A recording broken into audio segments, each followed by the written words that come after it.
ഒരു സിവിൽ സമൂഹമാണ് മലയാളികളുടെ. എന്നാൽ പോരാട്ടത്തിൻ്റെ ചരിത്രമാകട്ടെ അത്ര പുതിയതുമല്ല. ഒരുപക്ഷെ ജനാധിപത്യം എന്ന രാഷ്ട്രീയ പരികൽപ്പന പരിചയപ്പെടുന്നതിന് മുമ്പ് തന്നെ ജനാധിപത്യ അവകാശങ്ങൾക്ക് വേണ്ടി ഒട്ടേറെ പോരാട്ടങ്ങൾ നടന്ന ഒരു നാടാണിത്. സ്വാഭാവികമായും അന്നത്തെ അധീശ താല്പര്യങ്ങളും അന്നത്തെ മുഖ്യധാര ബോധവും ഈ സമരങ്ങളെ മുഴുവൻ ലഹള എന്നോ കലാപം എന്നോ ആണ് വിളിച്ചത്. ചേല കലാപം, കുറിച്യ ലഹള, പെരിനാട് ലഹള, ഊരൂട്ടമ്പല ലഹള, മാപ്പിള ലഹള എന്നിങ്ങനെ അതത് കാലത്ത് ജനാധിപത്യ അവകാശങ്ങൾക്ക് വേണ്ടി നടന്ന സമരങ്ങളെ മുഴുവൻ ലഹളയായോ അച്ചടക്കരാഹിത്യം നിറഞ്ഞ കലാപങ്ങളായോ വിലയിരുത്തി പോന്ന ഒരു പാരമ്പര്യത്തിൽ നിന്നുകൊണ്ടാണ് നാം ഇപ്പോൾ ജനാധിപത്യ അവകാശങ്ങൾക്ക് വേണ്ടി കഴിഞ്ഞ കുറേ കാലമായി കേരളത്തിൽ നടന്നുകൊണ്ടിരിക്കുന്ന സമരങ്ങളെ വിലയിരുത്തുന്നത്. കാരശ്ശേരി മാഷോട് ആദ്യത്തെ എൻ്റെ ചോദ്യം, ജനാധിപത്യം എന്ന മൗലിക ആശയത്തെ എത്രമാത്രം സ്വാംശീകരിച്ച ഒരു ജനതയാണ് നമ്മുടേത് എന്ന് ഒരു രാഷ്ട്രീയ അന്വേഷകൻ എന്ന നിലയിൽ അദ്ദേഹം എങ്ങനെയാണ് തിരിച്ചറിയുന്നത്, നോക്കിക്കാണുന്നത് എന്നാണ്.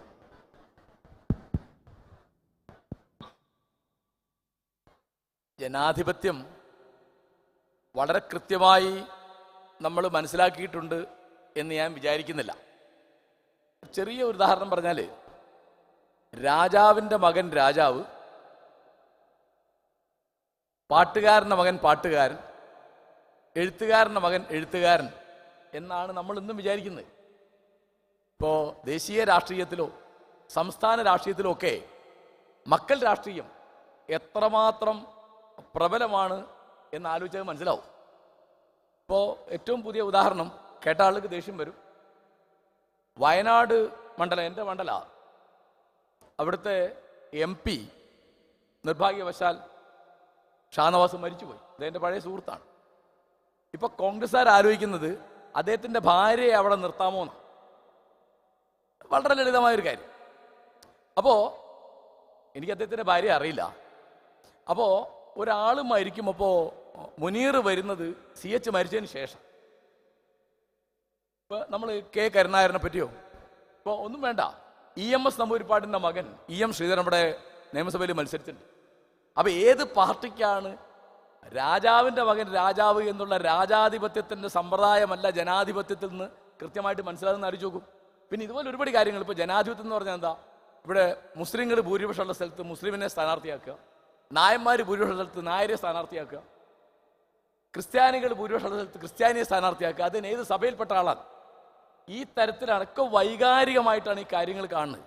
രാഷ്ട്രീയം എന്ന് പറയുന്നത് വികാരത്തിൻ്റെ മേഖലയല്ല, അത് വിവേകത്തിൻ്റെ മേഖലയാണ്. ഇപ്പം ജനാധിപത്യം നമുക്ക് തിരിയായിരിക്കാനൊരു കാര്യമുണ്ട്. എന്ന് വെച്ചാൽ നമ്മുടെ പാരമ്പര്യം എന്ന് പറയുന്നത് അധികവും ജാതിയുടെയാണ്. അപ്പോൾ ജാതിയിലാണിത്. വൈദ്യരുടെ മകൻ വൈദ്യൻ, കണ്ടോ? അതിപ്പോൾ പാട്ടുകാരൻ്റെ മകൻ പാട്ടുകാരനാവും, വൈദ്യരുടെ മകന് പാട്ടുകാരനാവാൻ പറ്റില്ല. ഒരു ചാക്യാരല്ലാത്ത ആൾക്ക് അഭിനേതാവാൻ പറ്റില്ല. ഇങ്ങനെയാണ്. അപ്പം ഇതെല്ലാം പൂർവ്വനിർണീതമാണ്, ഇതെല്ലാം ജന്മസിദ്ധമാണ്. ജനാധിപത്യം എന്ന് പറയുന്നത് അതിൻ്റെ അടിസ്ഥാന തത്വം എന്തും കർമ്മസിദ്ധമാണെന്ന്. മറ്റത് ജാതിയിലും മതത്തിലും പാരമ്പര്യത്തിലൊക്കെ എല്ലാം ജന്മസിദ്ധമാണെന്ന്. അതുകൊണ്ട് ഇവിടെ നമുക്ക് ജനാധിപത്യം ഒന്നും അറിഞ്ഞേ കൂടായിരുന്നു. ഇപ്പോൾ പറയണ്ടല്ലോ, ഇപ്പോൾ ഹിന്ദു രാഷ്ട്രം എന്ന് പറയുമ്പോൾ ഏത് വേദത്തിൻ്റെ സ്മൃതിയുടെ ഉപനിഷത്തിൻ്റെ വേദത്തിൻ്റെ കണക്കിലാണ് വോട്ട് ചെയ്യാൻ പറയുന്നത്? ഹിന്ദു രാഷ്ട്രത്തിന് വേണ്ടി വോട്ട് ചെയ്യണം. ഹിന്ദു പാരമ്പര്യത്തിൽ എവിടെയാണ് വോട്ട്? ഇപ്പോൾ ഇസ്ലാമിക രാഷ്ട്രം എന്ന് പറയുന്നത് അതിലെവിടെയാണ് ജനാധിപത്യം? ഇല്ലല്ലോ. അപ്പോൾ അങ്ങനെ ഇസ്ലാമിക രാഷ്ട്രത്തിൽ ജനാധിപത്യം ഇല്ല എന്ന് പറയാൻ പാടില്ല. എന്താ കാരണം? അത് മുസ്ലിം വിരോധം കൊണ്ട് പറയുന്നതാണ്. അതാണ് ഇവിടുത്തെ പരിപാടി. അപ്പോൾ ഞാൻ പറയുന്നത്, ഗ്രീസിൽ മുള പൊട്ടുകയും പാശ്ചാത്യ നാടുകളിൽ വളരുകയും ചെയ്ത ഒരു ആശയമാണ് ജനാധിപത്യം. ഇംഗ്ലീഷുകാരുടെ സാമീപ്യം കൊണ്ടും അവരുടെ ഭാഷ പഠിച്ചിട്ടുമാണ് നമുക്ക് ജനാധിപത്യം എന്നുള്ള ആശയം ഉണ്ടാവുന്നത്. അപ്പം ഇവിടെ ഇപ്പോൾ ആലോചിച്ച് നോക്കൂ, UP മുഖ്യമന്ത്രിയായ ആള് ഒരു യോഗിയാണ്. ആദിത്യനാഥ് ആണ് അദ്ദേഹത്തിൻ്റെ പേര്. അദ്ദേഹം ഒരു മുണ്ടൻ ചെയ്ത ശിരസുള്ള ആളാണ്. അദ്ദേഹം കാവ്യ കൊടുത്ത ആളാണ്. എന്തായാലും അർത്ഥം? നിങ്ങൾക്ക് അദ്ദേഹത്തെ ചോദ്യം ചെയ്യാൻ പറ്റില്ല. കാരണം ദൈവം, മതം, പ്രവാചകൻ, അവതാരമൊക്കെ വന്നാൽ പിന്നെ ചോദ്യം ചെയ്യാൻ പറ്റില്ല. അതുകൊണ്ട് ഇപ്പോൾ നാളെ ബാബ രാംദേവ് ഇന്ത്യയുടെ പ്രധാനമന്ത്രി എന്ന് പറഞ്ഞാൽ എനിക്കൊരു അത്ഭുതം ഉണ്ടാവില്ല. പിന്നെ നിങ്ങൾക്കൊന്നും ചോദിക്കാൻ പറ്റില്ല. കാരണം അദ്ദേഹം പുണ്യപുരുഷനാണ്, ഒരു വിശുദ്ധ കഥാപാത്രമാണ്. അപ്പം അതുകൊണ്ട് വേണ്ട അളവിൽ ഇന്ത്യക്കാർക്ക് ജനാധിപത്യം മനസ്സിലായിട്ടില്ല എന്നുള്ളതിൻ്റെ ഏറ്റവും വലിയ തെളിവാണ് ഹിന്ദു രാഷ്ട്രം ഒരു ആദർശമാക്കി വെച്ച BJP ഇവിടുത്തെ 18 സംസ്ഥാനം ഭരിക്കുന്നത്. എൻ്റെ അടുത്ത ചോദ്യം ഒരുപക്ഷെ ഞാൻ ആദ്യം ചോദിക്കേണ്ടിയിരുന്നൊരു ചോദ്യമായിരുന്നു. മാഷ് ഒരിക്കൽ പലതവണ മാഷ് പറഞ്ഞിട്ടുണ്ട്, മാഷുടെ രാഷ്ട്രീയ സാമൂഹിക നിലപാടുകളെ നിയന്ത്രിച്ച നിർണയിച്ച ഒരു 3 പേരെ പറ്റി. അത് ഒന്ന് ബുദ്ധനാണ്, വേറൊന്ന് ക്രിസ്തുവാണ്, വേറൊന്ന് ഗാന്ധിയാണ്. ഒരു മുസ്ലിം കുടുംബത്തിൽ ജനിച്ച് വളർന്നിട്ടും, അത് ഒരു തരത്തിലും മാഷെ സ്വാധീനിക്കേണ്ട കാര്യമൊന്നുമില്ല, പക്ഷെ ജനിച്ച് വളർന്നിട്ടും മുഹമ്മദ് നബി എന്നൊരു പേര് അതിൽ കാണുന്നില്ല. ഒന്നുകിൽ ആ പേരിൽ നിന്ന് മാഷ് പിൽക്കാലത്ത് അകന്നു പോയതായിരിക്കാം, അല്ലെങ്കിൽ വളരെ ചെറുപ്പത്തിൽ തന്നെ ആ പേര് തന്നെ സ്വാധീനിക്കാത്ത മട്ടിൽ മാഷയുടെ ഉള്ളിൽ പ്രവർത്തിച്ചതുമാകാം. എന്താണ് അതിൻ്റെ ഒരു രസതന്ത്രം? രാജേന്ദ്രൻ അറിയുമെന്നറിയില്ല, എൻ്റെ 2ാമത്തെ പുസ്തകം തെരഞ്ഞെടുത്ത നബിവചനങ്ങളുടെ സമാഹാരമാണ്. 1ാമത്തത് പുലിക്കോട്ടിൽ കൃതിയിലാണ്, 2ാമത് തിരുമൊഴികളാണ്. എന്നെ കൊണ്ടാവും പോലെ മുഹമ്മദ് നബിയുടെ ചരിത്രവും അദ്ദേഹത്തിൻ്റെ അധ്യാപനങ്ങളുടെ ചരിത്രവും അതിൻ്റെ സ്വഭാവമൊക്കെ പഠിച്ച ഒരാളാണ് ഞാൻ. എന്നെ കൊണ്ടാവും പോലെ ഇപ്പോൾ നബിവചനങ്ങളുടെ ഏറ്റവും പ്രധാനപ്പെട്ട സമാഹാരം എന്ന് പറയുന്നത് സഹീൽ ബുഖാരിയാണ്. അത് മലയാളത്തിൽ പരിഭാഷപ്പെടുത്തിയത് CN അഹമ്മദ് മൗലവിയാണ്. അത് 3 കൊല്ലം മെനക്കെട്ട് പരിഷ്കരിച്ച് പ്രസിദ്ധീകരിച്ച ആളാണ് ഞാൻ. അപ്പോൾ മുഹമ്മദ് നബിയെ ഞാൻ ശ്രദ്ധിച്ചിട്ടില്ല എന്ന് രാജേന്ദ്രൻ തെറ്റിദ്ധരിക്കണ്ട, അത് വലിയ ആന കാര്യമായിട്ട് പറയില്ല. പിന്നെ എൻ്റെ കണക്കിന് 2 മുഹമ്മദ് നബി ഉണ്ട്. അതൊന്ന് തൻ്റെ പ്രവാചകത്വത്തിന് ശേഷം 13 കൊല്ലം മക്കയിൽ പ്രബോധനം ചെയ്യുന്ന മുഹമ്മദ് നബിയും, അവിടുന്ന് പലായനം നടത്തി മദീനയിൽ ചെന്നിട്ട് പിന്നെ രാജ്യം ഭരിക്കുന്ന മുഹമ്മദ് നബിയും. ഇതിൽ എനിക്ക് കൂടുതൽ സമ്മതനായ ആള് ആദ്യത്തെ മുഹമ്മദ് നബിയാണ്. ഒന്ന്. 2ാമത്തെ കാര്യം, ഞാൻ ഇന്ന് സംസാരിക്കുന്നത് അല്ലെങ്കിൽ എഴുതുന്നത് അല്ലെങ്കിൽ പ്രവർത്തിക്കുന്നത് ഇന്ത്യയിൽ പൊതുവിലും കേരളത്തിൽ വിശേഷിച്ചും നിലവിലുള്ള രാഷ്ട്രീയത്തെ പറ്റിയാണ്. ആ രാഷ്ട്രീയത്തെപ്പറ്റി മനസ്സിലാക്കാൻ, പ്രസംഗിക്കാൻ, എഴുതാൻ, പ്രവർത്തിക്കാൻ എന്നെ പ്രചോദിപ്പിക്കുന്നതിൽ മുഹമ്മദ് നബിയുടെ അംശം കുറവാണ്. ഇപ്പോൾ ഇവിടെ വളരെ പ്രധാനപ്പെട്ട ഒരു പ്രവർത്തകനായിട്ട് ഞാൻ കാണുന്ന ആളാണ് കേരളത്തിലെ മുഹമ്മദ് അബ്ദുറഹിമാൻ. തീർച്ചയായിട്ടും അദ്ദേഹത്തെ പ്രചോദിപ്പിച്ച ഒരാളാണ് മുഹമ്മദ് നബി. അബ്ദുറഹിമാൻ ഒരു പത്രം തുടങ്ങിയപ്പോൾ 1924 ഈ കോഴിക്കോട് നിന്നാണ്. അത് നബിദിനത്തിലാണ് അദ്ദേഹം ആരംഭിച്ചത്. ആ പത്രത്തിൻ്റെ പേര് അൽ അമീൻ എന്നാണ്. അങ്ങനെ ഇത്ര സംഭവങ്ങളുണ്ട്. ഇതെൻ്റെ വ്യക്തിപരമായ കാര്യമാണ്. എന്നെ പ്രചോദിപ്പിക്കുന്ന ഒരാൾ ഗാന്ധിയാണെങ്കിൽ വേറൊരാൾ അബ്ദുറഹിമാനാണ്. അപ്പോൾ ഞാനൊരു മതം അനുഷ്ഠിക്കുന്ന ആളല്ല. അബ്ദുറഹിമാൻ മതാനുഷ്ഠാനത്തിൽ ഏറ്റവും പ്രാധാന്യം കൊടുത്ത ആളാണ്. അതുകൊണ്ട് എൻ്റെ ലോകബോധത്തെയോ ജീവിത വീക്ഷണത്തെയോ സ്വാധീനിച്ചതിൽ തീർച്ചയായിട്ടും മുഹമ്മദ് നബി ഉണ്ട്. അതിൻ്റെ നേരെ എനിക്ക് വിമർശനമുണ്ട്. ആ വിമർശനമാണ് ഞാൻ പറഞ്ഞത്. മക്കയിലെ ആദ്യത്തെ 13 കൊല്ലത്തെ നബി അല്ല, വളരെ മാറുന്ന ഒരാളാണ് മദീനയിലെ നബി എന്ന് പറയുന്നത്, അധികാരിയാണ്. അപ്പോൾ രാജേന്ദ്രൻ ശ്രദ്ധിക്കേണ്ട ഒരു കാര്യം, രാജകുമാരനായിട്ട് കപിലവസ്തുവിലെ ശുദ്ധോദന മഹാരാജാവിൻ്റെ മകനായി ജനിച്ച സിദ്ധാർത്ഥൻ രാജ്യം അധികാരം ഉപേക്ഷിച്ചു പോകും. ഞങ്ങൾ നിന്നെ രാജാവാക്കാം എന്ന് പറഞ്ഞപ്പോൾ എനിക്ക് രാജാവാകണ്ട, ഞാൻ സ്വർഗരാജ്യത്തിലെ രാജാവാണ് എന്ന് പറഞ്ഞവനാ ക്രിസ്തു. ആധുനിക ജനാധിപത്യത്തിൻ്റെ കാലത്ത് ഒരു പഞ്ചായത്തിലേക്ക് മത്സരിക്കാത്തവനാണ് ആര്? ഗാന്ധി. ഒരു സാധാരണ വർത്തക കുടുംബത്തിൽ ജനിച്ചിട്ടും നബിയുടെ കാലത്ത് അവിടെ കേന്ദ്രീകൃത ഭരണമോ രാജാവോ ഇല്ലാതിരുന്നിട്ടും, അറബിയിലെ ഒരു പഴഞ്ചൊല്ല്, അറബികളുടെ കിരീടം തലപ്പാവാണെന്നാണ്. അവർക്ക് കിരീടമല്ല, കാരണം രാജാവില്ല. അപ്പോൾ അവിടുത്തെ ആദ്യത്തെ കേന്ദ്രീകൃത ഭരണം സ്ഥാപിക്കുന്നത് നബിയാണ്. അപ്പോൾ എൻ്റെ ഒരു പ്രശ്നം, അധികാരത്തിൻ്റെ ഭാഗമായി നിങ്ങൾ നിൽക്കുന്നു അതോ നിങ്ങൾ അധികാരം ഉപേക്ഷിക്കുന്നു എന്നാണ്. അധികാരം ഉപേക്ഷിക്കുന്നവൻ്റെ രാഷ്ട്രീയമാണ് എനിക്ക് കൂടുതൽ സമ്മതം. എൻ്റെ നിലപാട് വ്യക്തമാണ് ഞാൻ വിചാരിക്കും. വീണ്ടും ഒരിക്കൽ കൂടി ഞാൻ മാഷയുടെ പ്രതിപക്ഷമാവുന്നു. അല്ല, എൻ്റെ പ്രതിപക്ഷമാവും. ജനാധിപത്യത്തിൽ പ്രതിപക്ഷമാണ് പ്രധാനം. അതായത് ജനാധിപത്യത്തിൽ പ്രതിപക്ഷമാണ് പ്രധാനം. ചോദിക്കും. മാഷ് വർഗീയതയെയും ഫാസിസത്തെയും ഒന്നിച്ച് ഒറ്റ കള്ളിയിലിട്ട് കാണുന്നു എന്നും ഫാസിസത്തിൻ്റെ അനേകം ഘടകങ്ങളിൽ ഒന്ന് മാത്രമാണ് വർഗീയത എന്ന് വേണ്ട വിധത്തിൽ തിരിച്ചറിയുന്നില്ല എന്നും മാഷക്ക് നേരെ ഒരു വിമർശനം ഉണ്ട്. അത് പ്രത്യേകിച്ച് മാഷയുടെ രാഷ്ട്രീയ ഇസ്ലാമിനും സംഘപരിവാറിനും നേരെയുള്ള വിമർശനങ്ങൾ കൊണ്ടായിരിക്കാം ഇത് വന്നിരിക്കുന്നത്. ഫാസിസം ഒരു ഒറ്റക്കല്ല് കൊണ്ട് കൊത്തിയ ഒന്നല്ല, അതിന് അനേകം ഘടകങ്ങളുണ്ട്. അതിൽ മതവർഗീയത എന്നുള്ളത് ഫാസിസത്തിലേക്ക് പിന്നീട് എത്തിച്ചേരേണ്ട, അധികാരം കിട്ടുമ്പോൾ മാത്രം എത്തിച്ചേരേണ്ട ഒന്നാണ് എന്നും, എന്നാൽ മാഷ് ഇതിനെ മുഴുവൻ ഒറ്റക്കള്ളിയിലിട്ട് ഒന്നായി ആണ് കാണുന്നത് എന്നും മാഷയുടെ പ്രതിപക്ഷ നേതാക്കൾ നിരന്തരം ആരോപിച്ചുകൊണ്ടിരിക്കുന്നു. ഞാൻ രായനോടൊരു ചോദ്യം അങ്ങോട്ട് ചോദിക്കാം, അങ്ങനെ വേണല്ലോ. ഇസ്ലാമിക് സ്റ്റേറ്റ് എന്ന് പറയുന്ന ഈ ഒരു പൈശാചിക സംഘം അവിടെ ഉണ്ടല്ലോ, അത് ഫാസിസത്തിന്റെ രാജേന്ദ്രന്റെ അഭിപ്രായമുണ്ട്? എനിക്ക് അഭിപ്രായമുണ്ട്. അത് പറയാൻ ധൈര്യമുണ്ട്. മതി മതി മതി മതി. അപ്പോ ഇസ്ലാമിക രാഷ്ട്രവാദത്തിന് ഫാസിസമാവാൻ സാധിക്കുന്ന രാജേന്ദ്രൻ അറിയാം, അതെ അല്ലേ? അതിന്റെ തെളിവ് ധാരാളം ഉണ്ടല്ലോ. എനിക്കറിയാം. ഞാനൊരു ചോദ്യം ചോദിക്കാം. നിങ്ങൾക്ക് ഇന്ത്യയിൽ ഒരു ജനാധിപത്യ രാഷ്ട്രം വേണ്ടേ? വേണം അല്ലേ? ജനാധിപത്യ സമൂഹം വേണം ആണല്ലോ. ജനാധിപത്യ സമൂഹം വേണമെങ്കിൽ വിമർശനാതീതരായിട്ട് ആരും ഉണ്ടാകാൻ പാടുണ്ടോ? ഇല്ല. അപ്പോ വിമർശനാതീതരായിട്ട് ആരുമില്ല എങ്കിൽ എനിക്ക് തെറ്റാണ് ശരികേടാണ് തോന്നുന്നതിനെ ഞാൻ വിമർശിക്കുന്നതിൽ എന്താ പ്രശ്നം? ഞാൻ ചോദിക്കുന്നത്, ഇവിടെ ഇപ്പോൾ യാതൊരു സംശയവുമില്ല, ഇവിടെ സംഘപരിവാറിന്റെ ഫാസിസം എന്ന് പറഞ്ഞ ഏറ്റവും പ്രധാനവും പ്രഥമവുമാണ്. ഞാൻ അതിനെ എതിർക്കുന്ന ഒരാളാണ്, രാജേന്ദ്രൻ സമ്മതിച്ചാലും ഇല്ലെങ്കിലും. എനിക്ക് തെളിവുണ്ട്, എൻ്റെ പുസ്തകങ്ങളുണ്ട്, ലേഖനങ്ങളുണ്ട്, ചർച്ചകളുണ്ട്. ഞാൻ നേരത്തെ സമ്മതിച്ചു. അല്ല, രാജേന്ദ്രൻ സമ്മതിച്ചോളം നിയമമൊന്നുമില്ല, അങ്ങനെ സർക്കാർ നിയമമൊന്നുമില്ല. അല്ല, യു ആർ ഫ്രീ. അപ്പം ഞാൻ പറയുന്നത്, ഇസ്ലാമിക രാഷ്ട്രവാദം ആപത്താണ് എന്ന് ഞാൻ പറയാതിരിക്കണം, അല്ലെ അതിൻ്റെ നേരെ ഞാൻ മിണ്ടാതിരിക്കണം എന്ന് പറഞ്ഞതിൻ്റെ യുക്തി എന്താ?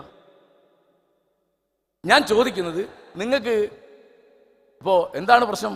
ഗൗരി ലങ്കേഷിനെ കൊന്നത് വലിയ പ്രശ്നമാണ്, എനിക്കും പ്രശ്നമാണ്. പൻസാരെ കൊന്നത് പ്രശ്നമാണ്, ധാബോൽക്കറെ കൊന്നത് പ്രശ്നമാണ്, കൽബുർഗിയെ കൊന്നത് പ്രശ്നമാണ്. കൽബുർഗിയെ കൊന്നപ്പോൾ മലയാളത്തിൽ ആദ്യം ലേഖനം എഴുതിയ ഞാനാണ്. സത്യമാണോ? സത്യമാണ് ആണല്ലോ. തെളിവുണ്ട്, മാതൃകയിലുണ്ട്. കൽബുർഗിയെ കൊന്നപ്പോൾ ആദ്യം ലേഖനം എഴുതിയ ഞാനാ. നേരെ മറിച്ച് കോയമ്പത്തൂരിലെ ഫാറൂഖിനെ കൊന്ന ഞാൻ വിടാൻ പാടില്ല, ഇതാണല്ലോ ഈ പറയുന്നത്, അല്ലേ? ഫാറൂഖിനെ കൊന്ന വിവരം നിങ്ങൾ അറിഞ്ഞിരുന്നില്ല. യുക്തിവാദിയായതിന്റെ പേരിൽ ഫാറൂഖിനെ അയാളുടെ 6 സുഹൃത്തുക്കൾ ഉക്കടം ബസ് സ്റ്റോപ്പ് എന്ന് പറഞ്ഞാൽ പാലക്കാട് നിന്ന് 43 കിലോമീറ്റർ അപ്പുറത്തുള്ള ഉക്കടം ബസ് സ്റ്റോപ്പിൽ നിന്ന് രാത്രി 11:15 വെട്ടിക്കൊന്നു. നിങ്ങൾ അറിഞ്ഞില്ല, ഇവിടുത്തെ ഒരു മീഡിയ അറിഞ്ഞോ? മിണ്ടത്ത് അല്ല, ഇത് നിങ്ങൾ പറഞ്ഞ എനിക്ക് മുന്നോട്ട് പോകാൻ പറ്റുള്ളൂ. ഞാൻ ഇവിടുത്തെ പ്രധാനപ്പെട്ട ഒരു TV കാരോട് ചോദിച്ചു, അയാൾ അറിഞ്ഞിട്ടില്ല. എന്നിട്ട് ഞാൻ അവിടെ ചെന്ന് അയാളുടെ ഉമ്മയുടെ ഒരു ഫോട്ടോ മേടിച്ചിട്ട് ഇവിടെ വന്ന് എഴുതാൻ വിചാരിക്കും. മാധുരി എന്നോടൊരു ലേഖനം ചോദിച്ചു, എന്താ കാര്യം എനിക്ക് ഓർമ്മയില്ല. ഞാൻ പറഞ്ഞു, ഇങ്ങനെ ഒരു സംഭവം ഉണ്ട്. ഓ, അങ്ങനെ ഉണ്ടോ മാഷെ? ഞാനൊരു ലേഖനം എടുത്ത് തന്നാൽ കൊടുക്കുമോ? നോക്കാം മാഷ അയക്കും എന്ന് പറഞ്ഞു. 2 ദിവസം കഴിഞ്ഞ് ലേഖനം കൊടുത്ത് 2 ദിവസം ഞാൻ ചോദിച്ചു, ആ ലേഖനം ഞങ്ങൾ നാളെ കൊടുക്കുന്നുണ്ടെന്ന് പറഞ്ഞു. അപ്പോൾ ഞാൻ പറയുന്നത്, കൽബുർഗി ഇപ്പോൾ ചേകനൂരിനെ കൊന്നു, ജോസഫിന്റെ കൈവെട്ടി, ഇതൊന്നും മിണ്ടാൻ പാടില്ല, അല്ലേ? ഞാൻ പറഞ്ഞുതരാം, പറഞ്ഞുതരാം. ഇപ്പോ ഇവിടെ വലിയ ഞാനും കൂടി കൂടിയതാ. ഈ ഫാസിസം എന്ന് പറയുന്നത് മറ്റേ എന്താണ്, നരേന്ദ്രമോദിയുടെ വീട്ടുപേരൊന്നുമില്ല, ആണോ? അല്ല. ഫാസിസം ഇപ്പോ ഇവിടുത്തെ ഹർത്താൽ കൊണ്ട് ഈ ജനങ്ങളുടെ പുറത്ത് അടിച്ചേൽപ്പിക്കുന്ന ഈ സാധനം മുഴുവൻ ഫാസിസമാണെന്ന് എനിക്ക് വിശ്വാസമുണ്ട്. ഞാൻ പിന്തിരിപ്പനാന്ന് പറയുന്നത് നിങ്ങൾക്ക് സ്വാതന്ത്ര്യമുണ്ട്, ഞാൻ ഇതിനെതിരാ. ഒരാളെ പിടിച്ചു വെക്കുന്നതിന് ഞാൻ എതിരാണ്. പാസ് എന്ന് പറഞ്ഞ സാധനത, നിങ്ങളുടെ കട അടയ്ക്കണം, നിങ്ങളുടെ അച്ഛനെ ചികിത്സിക്കാൻ പാടില്ല, നിങ്ങൾ പരീക്ഷ എഴുതാൻ പാടില്ല, നിങ്ങളുടെ മോളെ കല്യാണം നടത്താൻ പാടില്ല, നിങ്ങളുടെ അളിയന്റെ രജിസ്റ്റർ നടക്കാൻ പാടില്ല എന്ന് പറഞ്ഞ് ഞാൻ നിങ്ങളെ പിടിച്ചു വെക്കുന്നതിന്റെ പേര് ഫാസ് എന്നാ.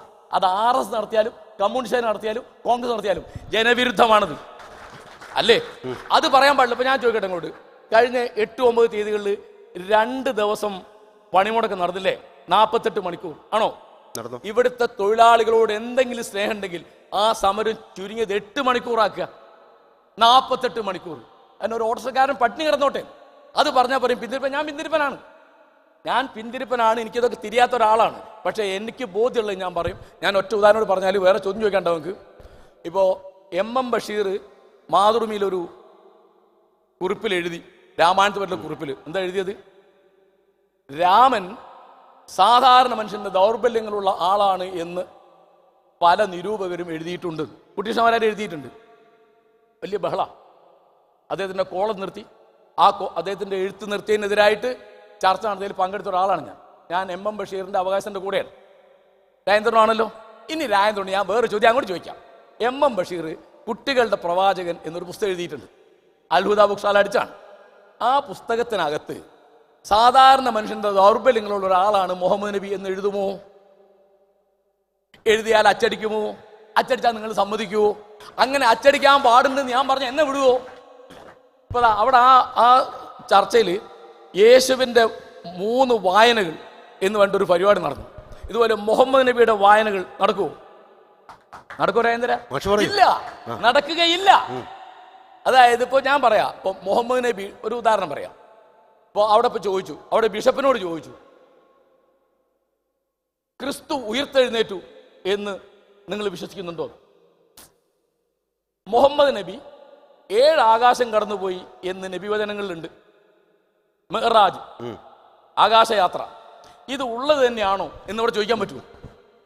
പറ്റുമോ? പിന്നെ എന്ത് ജനാധിപത്യ സാറേ നിങ്ങൾ പറയുന്നത്? എനിക്ക് മനസ്സിലായില്ല. നിങ്ങൾ വിമർശനാതീതരാണ്. ആരും വിമർശനാതീതരല്ല. അതായത് അംബേദ്കർ, ജനാധിപത്യത്തിന്റെ ഇവിടുത്തെ വേദഗ്രന്ഥം എന്ന് പറഞ്ഞാൽ അംബേദ്കർ ചെയർമാനായി തയ്യാറാക്കിയ ഭരണഘടന ആണല്ലോ. അത് സമർപ്പിച്ചുകൊണ്ട് അദ്ദേഹം ചെയ്ത പ്രസംഗത്തിന്റെ അവസാനത്തെ വാക്യം ഞാൻ പറയാം, അതിവിടെ പറയേണ്ടതാണ്. അദ്ദേഹം പറഞ്ഞു, ഇന്ത്യയിൽ വിമർശനാതീതമായി എന്തെങ്കിലും ഒന്നുണ്ട് എന്ന് നമ്മൾ വിചാരിച്ചു പോകരുത്. അത് മതക്കാരുടെ വഴിയാണ്, രാഷ്ട്രീയത്തിന്റെ വഴിയല്ല. അത് നമ്മുടെ ജനാധിപത്യത്തെ ദുർബലമാക്കുന്നതാണ്.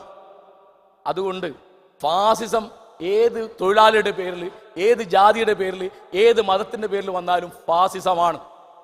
ആളെ കൊല്ലുന്നത് TP-യെ കൊന്നാലും കൊലയാണ്. TP-യെ കൊന്ന് CPM ആയതുകൊണ്ട് അത് നേരെയാവുന്നില്ല. അതുകൊണ്ട് ഇപ്പൊ ഞാൻ ബിന്ദുരപ്പനാണെന്നേ കഴിഞ്ഞല്ലോ. അല്ലേ, നിങ്ങൾ എന്റെ തലവട്ട് പോയി വെട്ട്. നിങ്ങൾ എന്റെ സുഹൃത്തായത് ചേകനൂർ മൗലവി, നിങ്ങൾ അയാളുടെ ശ്വാസം മുട്ടിച്ച് കൊന്നു, എന്നെയും കൊല്ല്, കഴിഞ്ഞല്ലോ. പക്ഷെ മിണ്ടാതെ ഒന്നും വിചാരിക്കണ്ട. നിങ്ങൾക്ക് എന്ത് ആരോപണം പറയാം, പിന്തിരിപ്പനാണെന്ന് പറയാം, ആദസീനാണെന്ന് പറയാം, ബൂർഷ എന്ന് പറയാം. ഞാൻ പറയൂ ബൂർഷ ബുദ്ധിജീവി എന്ന് പറയരുത്, കാരണം ബുദ്ധിജീവി എന്താണെന്ന് എനിക്കറിയാം, ഞാൻ അതല്ലാന്ന് എനിക്കറിയാം. ബൂർഷ എന്ന് പറഞ്ഞു. പറഞ്ഞു, ചോദിച്ചു. ഈ മാഷിപ്പോൾ സംസാരിച്ചതിൻ്റെ തുടർച്ചയാണ്. മാഷ് സംസാരിച്ചതിൻ്റെ ഒരു ആകത്തുക നമ്മുടെ പൊതുസമൂഹത്തിനകത്ത് മതവിമർശനം നടത്തുന്ന ജനാധിപത്യവാദികൾക്ക് പോലും ഇസ്ലാം മതവിമർശനം നടത്തുന്നതിൽ ചെറിയൊരു പേടിയുണ്ട് എന്നാണ്. അല്ല, നിങ്ങൾ ആലോചിച്ച് നോക്കൂ, നിങ്ങൾക്ക് ക്രിസ്ത്യൻ പൗരോഹിത്യത്തെ വിമർശിക്കാൻ പറ്റുമോ? നിങ്ങൾ വിമർശിക്കുന്നുണ്ടോ? ആ കന്യാസ്ത്രീകൾ അവിടെ കിടന്ന് കഷ്ടപ്പെട്ടില്ലേ? ഇവിടുത്തെ ഏത് ബുദ്ധിജീവി ഉണ്ടായിരുന്നു ആ ഫ്രാങ്കോ മുളയ്ക്കലിനെ അറസ്റ്റ് ചെയ്യുന്ന പറയാൻ? ആലോചിച്ച് നോക്കൂ. അഭയ കേസ് കൊല്ലത്രയായി? അഭയ കേസ് നടന്നത് രാജേന്ദ്ര 92-ലാ. കൊല്ലത്രയായി? ആ കേസ് ഇപ്പോഴും അവിടെ കിടക്കുക അല്ലേ? അപ്പൊ അഭയ കേസിലെ പ്രതികളെ അറസ്റ്റ് ചെയ്യണം. അഭയ കേസിലെ പ്രതികളെ അറസ്റ്റ് ചെയ്തത് 16ാമത്തെ കൊല്ലമാണ്. കേരളത്തിൽ 16ാമത്തെ കൊല്ലം. 17ാമത്തെ കൊല്ലാണ് ചേകനൂർ കേസ് വിധി പറഞ്ഞത്. ഇപ്പോൾ ഈ 3-4 മാസം മുമ്പ് അതിൽ അവസാനത്തെ പ്രതിയും വിട്ടു. അത് കോടതി വിട്ട് നമുക്ക് ചെയ്യാൻ പറ്റില്ല. ഞാൻ പറഞ്ഞ അഭയ കേസ് നടന്നു. മുസ്ലിങ്ങളുടെ മാത്രം കാര്യമല്ല. നിങ്ങൾ വോട്ട് ബാങ്കിനെ പേടിച്ച് എന്താ അതിന്റെ പേര്, ന്യൂനപക്ഷ സംരക്ഷണം എന്ന് പറയാം. ന്യൂനപക്ഷമല്ലേ കന്യാസ്ത്രീ? അല്ലേ? ആ കന്യാസ്ത്രീ ഇത്ര വലിയ പീഡനം ആ വ്യക്തിയിൽ നിന്ന് നേരിട്ടുണ്ടോ? ഇപ്പൊ സഭയിൽ നേരിട്ടുകൊണ്ടിരിക്കുക. ആരും ചർച്ച ചെയ്യുന്നുണ്ടോ? ഇല്ല. ഇത് എന്താന്ന് വിചാരിച്ചാൽ, ഇതിപ്പോ ഞാൻ നിങ്ങളോട് ചോദിക്കട്ടെ, ഇപ്പോ വനിതാ മതിൽ പങ്കെടുത്ത ആളാണോ രാജേന്ദ്രൻ? അല്ല, ഈ കൈയടിക്കുന്ന അറസ്റ്റുകാരാവാൻ കേട്ടോ. എനിക്ക് അതിനെ പറ്റി എനിക്ക് ആ കയ്യടിൽ നിന്നൊരു കൗതുകം ഉണ്ടായിട്ട് പറഞ്ഞല്ലേ. ഞാൻ പറയുന്നത്, മുഖം മൂടുന്ന പർദ്ദയിട്ട് വനിതാ മതിൽ പെണ്ണുങ്ങൾ പങ്കെടുക്കുമ്പോൾ ഈ വനിതാ മതിലിന് എന്താണ് അർത്ഥം? ആ വനിതാ മതില് മുസ്ലിങ്ങൾ പങ്കെടുത്തിട്ടുണ്ട് എന്നാ. ഇത് മുസ്ലിം എന്ന് പറഞ്ഞാൽ 20 കൊല്ലം മുമ്പ് ഇല്ലാത്തൊരു സാധനം ഈ മുഖം മൂടുന്ന പർദ്ദ. മുഖം മൂടുന്ന പർദ്ദയ്ക്ക് ഞാനിതാ. ഉടനെ എന്നോട് പറയുന്നത് ഇത് ഇസ്ലാമോ ഫോബിയാണ്, മുസ്ലിം വിരോധം. എനിക്കെന്ത് വിരോധമാണ് മുസ്ലിങ്ങളോട്? സൗദി അറേബ്യയിലെ വേണമെന്നില്ല എന്ന് പറഞ്ഞു. അപ്പോൾ ഇവിടെ അഭിപ്രായം മാറും. ഇപ്പൊ ഇവിടുത്തെ അഭിപ്രായം ഞാൻ പറഞ്ഞുതരാം. ഇസ്ലാമിക് സ്റ്റേറ്റ് തീവ്രവാദമാണെന്ന് ഇപ്പൊ താൻ പറഞ്ഞല്ലോ. ഈ താൻ വിളിക്കുന്ന ഇയാൾ എൻ്റെ പഴയ സ്റ്റുഡൻ്റ് കേട്ടോ, നിങ്ങൾ തെറ്റിദ്ധരിക്കരുത്. ഞാൻ 10-18 കൊല്ലം മുമ്പ് ഇയാളെ 2 കൊല്ലം പഠിപ്പിച്ചതാ. ആ വകയല്ല താൻ വിളിക്കുന്നത്. കാരണം എനിക്ക് ഇയാളെ നിങ്ങളിൽ നിന്ന് വരാൻ ബുദ്ധിമുട്ടാണ്. ഇയാൾ ഉപരി വിചാരിക്കാൻ ദേഷ്യപ്പെട്ട് വിളിക്കും. ഇസ്ലാമിക് സ്റ്റേറ്റ് പടയ്ക്ക് പുറപ്പെട്ടപ്പോ ഇവിടുത്തെ പത്രങ്ങളൊക്കെ മുസ്ലിം ഭീകരന്മാരെന്ന് എഴുതി. കുറച്ച് കഴിഞ്ഞപ്പോൾ അവർ സുന്നി ഭീകരന്മാരെന്നാക്കി. അപ്പോൾ വലിയ എതിർപ്പായി. ഏത് ഇവരെ ഭീകരന്മാരെന്ന് വിളിക്കുന്നത് താൻ ശ്രദ്ധിക്കണം.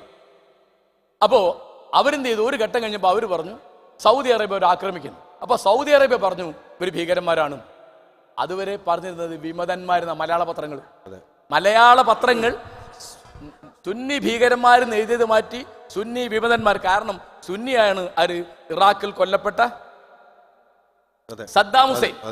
ഈ സദ്ദാം ഹുസൈനെ തൂക്കിക്കൊന്നത് ഒരു വിചാരണ നാടകം നടത്തി 322 ഷിയാക്കളെ അയാൾ അന്യായമായി കൊന്നു പറഞ്ഞിട്ടാണ്. അപ്പോൾ ഷിയ ഭരണകൂടാണത്, അമേരിക്കൻ പിന്തുണയുള്ള പാവ ഗവൺമെന്റാണ്. അതിനെതിരായിട്ടാണ് അവിടെ കലാപം ഉണ്ടാക്കുന്നത്. ആ കലാപം ഉണ്ടാക്കുന്നവര് സുന്നി ഭീകരന്മാർ എന്നോ മുസ്ലിം ഭീകരന്മാരെന്നോ വിളിക്കാൻ പാടില്ല എന്ന് കേരളത്തിൽ വലിയ പ്രശ്നം വന്നു. സൗദി അറേബ്യ പറഞ്ഞ ഒരു ഭീകരന്മാരാണ്. ഉടനെ ഇവിടുത്തെ പത്രങ്ങളൊക്കെ മാറ്റി ആർക്കും ഒരു പ്രശ്നം ഉണ്ടായില്ല. അപ്പൊ സൗദി അറേബ്യ നിങ്ങളെ ഭാഷ തീരുമാനിക്കുന്നല്ലേ? അല്ലേ? തീവ്രവാദത്തെ പറ്റിയുള്ള നിങ്ങളുടെ ഭാഷ തീരുമാനിക്കുന്ന ആരാ? സൗദി അറേബ്യയാണ്. ഇതിപ്പോ ഉള്ള കാര്യമായി പറഞ്ഞത്. വീണ്ടും ഈ വർത്തമാനത്തിന്റെ തുടർച്ച തന്നെ എടുത്താൽ അംബേദ്കർ ഒരിക്കൽ പറഞ്ഞിട്ടുണ്ട്, ഈ ഭൂരിപക്ഷ സമുദായത്തിന്റെ വിവേചനം ഇന്ത്യയിൽ എന്ന് വരെ നിലനിൽക്കുന്നുവോ അന്ന് വരെ ന്യൂനപക്ഷം എന്ന പരികല്പന ഉണ്ടാവുമെന്ന്. ആ അർത്ഥത്തിൽ കൊണ്ടുവന്നൊരു പരികല്പനയാണ് ന്യൂനപക്ഷ പരികല്പന. അങ്ങനെയാണ് ന്യൂനപക്ഷങ്ങളെ ഭരണഘടന സംരക്ഷിക്കാനുള്ള തീരുമാനം ഉണ്ടാകുന്നതും. മാഷ് പറയുന്നതിൻ്റെ തുടർച്ചയായിട്ട് വന്നാൽ രാഷ്ട്രീയമായി വിവേചനത്തിന് എതിരെ മുന്നോട്ട് വെച്ച ഒരു സാംസ്കാരിക യുക്തി പിന്നെ എങ്ങനെയാണ് ഈ മട്ടിൽ ആളുകൾക്ക് വളരെ പേടിച്ച് മാത്രം എതിർക്കേണ്ട, പേടിച്ച് മാത്രം ഇടപെടേണ്ട ഒരു സ്ഥലമായി തീരുന്നത്? ഇത് EMS കണ്ടുപിടിച്ചാണ് കേരള രാഷ്ട്രീയത്തിൽ ന്യൂനപക്ഷ വർഗീയതയും ഭൂരിപക്ഷ വർഗീയതയും ഒന്നല്ല. കണ്ടുപിടിക്കാനുള്ള കാരണം എന്ന് വെച്ചാൽ 67 സപ്തമുന്നണി വന്നു. അപ്പോൾ അതിനകത്ത് ലീഗുണ്ട്. അപ്പോൾ ഒരു ന്യായമാണെന്ത്? ഭൂരിപക്ഷ വർഗീയതയും ന്യൂനപക്ഷ വർഗീയതയും ഒന്നല്ല. സിദ്ധാന്തമായി, പിന്നെ ബുദ്ധിമുട്ടില്ല.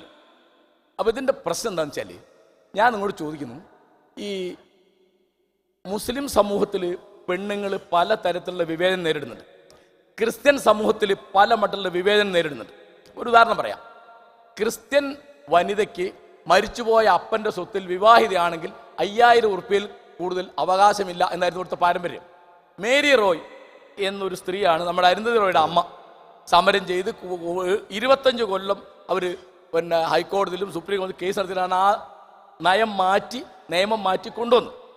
ഞാൻ ചോദിക്കുന്നു, മേരി റോയ്ക്ക് പിന്തുണ കൊടുക്കേണ്ട ഉത്തരവാദിത്വം ഇവിടുത്തെ രാഷ്ട്രീയക്കാർക്ക് ഉണ്ടായിരുന്നില്ലേ? ആരാ പിന്തുണ കൊടുത്ത്? ആരും കൊടുത്തില്ല.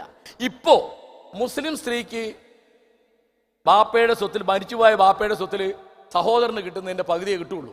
അപ്പം മക്കൾക്ക് ഓഹരി വെക്കാനുള്ള സ്വത്ത് 150 ഉറുപ്പിക വിചാരിച്ചു. ഒരു മകനും ഒരു മകളുണ്ട്. താൻ വിചാരിക്കും അത് 75 ഓഹരി വെക്കുന്നു. അങ്ങനെയല്ല, 100 മകനും 50 മകൾക്കുന്നു. ഇത് അനോമലിയാണ്, ഇത് അനീതിയാണ്, ഇത് അസമത്വമാണ്. ഇത് പരിഹരിക്കുന്ന ഇവിടെ ആരും പറയില്ല. എന്താ കാരണം വെച്ചാൽ ഈ ഇവിടുത്തെ ഏതാണ്ട് 30% മുസ്ലിങ്ങൾ, 20% ക്രിസ്ത്യാനികൾ. അപ്പം അവർ രണ്ടുപേരോട് കൂടിയാൽ ഇപ്പൊ ന്യൂനപക്ഷം എന്ന് പറഞ്ഞാൽ പിന്നെ ബുദ്ധിമുട്ടില്ല. എന്താ കാരണം?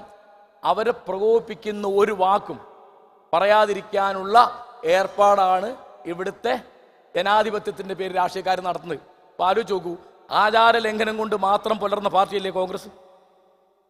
24 വൈക്കം സത്യാഗ്രഹവും 31 ക്ഷേത്രപ്രവേശന സമരമൊക്കെ ആരാ നടത്തിയത്? കോൺഗ്രസ്സുകാരാ. വൈക്കത്തെ ഏറ്റവും വലിയ നേതാവിന്റെ പേര് കേശവമേനോൻ, അന്നത്തെ കോൺഗ്രസ് ഏറ്റവും വലിയ നേതാവ് അദ്ദേഹം. 31 ഏറ്റവും വലിയ നേതാവിന്റെ പേര് K കേളപ്പൻ. അവരത് നടത്തുന്നത്. ഗാന്ധിയാണ് ഏറ്റവും വലിയ ആചാര ലംഘനത്തിന്റെ നായകൻ. കോൺഗ്രസ് ഇപ്പോൾ ആചാരത്തിന്റെ കൂടെയല്ലേ? ആരോടെ ചോദിക്കുന്നത്? അവർ സ്വന്തം പാരമ്പര്യത്തിനും പാർട്ടിക്കും എതിരായിട്ട് ചെയ്യുന്നത്. ഗാന്ധി വൈക്കം സത്യാഗ്രഹം നടക്കുമ്പോൾ ഗാന്ധി കോൺഗ്രസിന്റെ പ്രസിഡന്റാണ്. ഞാൻ പറയുന്നത്, നമുക്ക് ജനാധിപത്യ രാഷ്ട്രം മാതിരി ജനാധിപത്യ സമൂഹവും വേണം. ഇവിടെ ജാതികളെയോ മതങ്ങളെയോ പ്രവാചകന്മാരെയോ പുണ്യപുരുഷന്മാരെയോ ഒക്കെ വിമർശിക്കാനുള്ള സ്വാതന്ത്ര്യം നിലനിൽക്കുന്ന ഒരു സമൂഹം മാത്രമേ ജനാധിപത്യ സമൂഹമാവുള്ളൂ.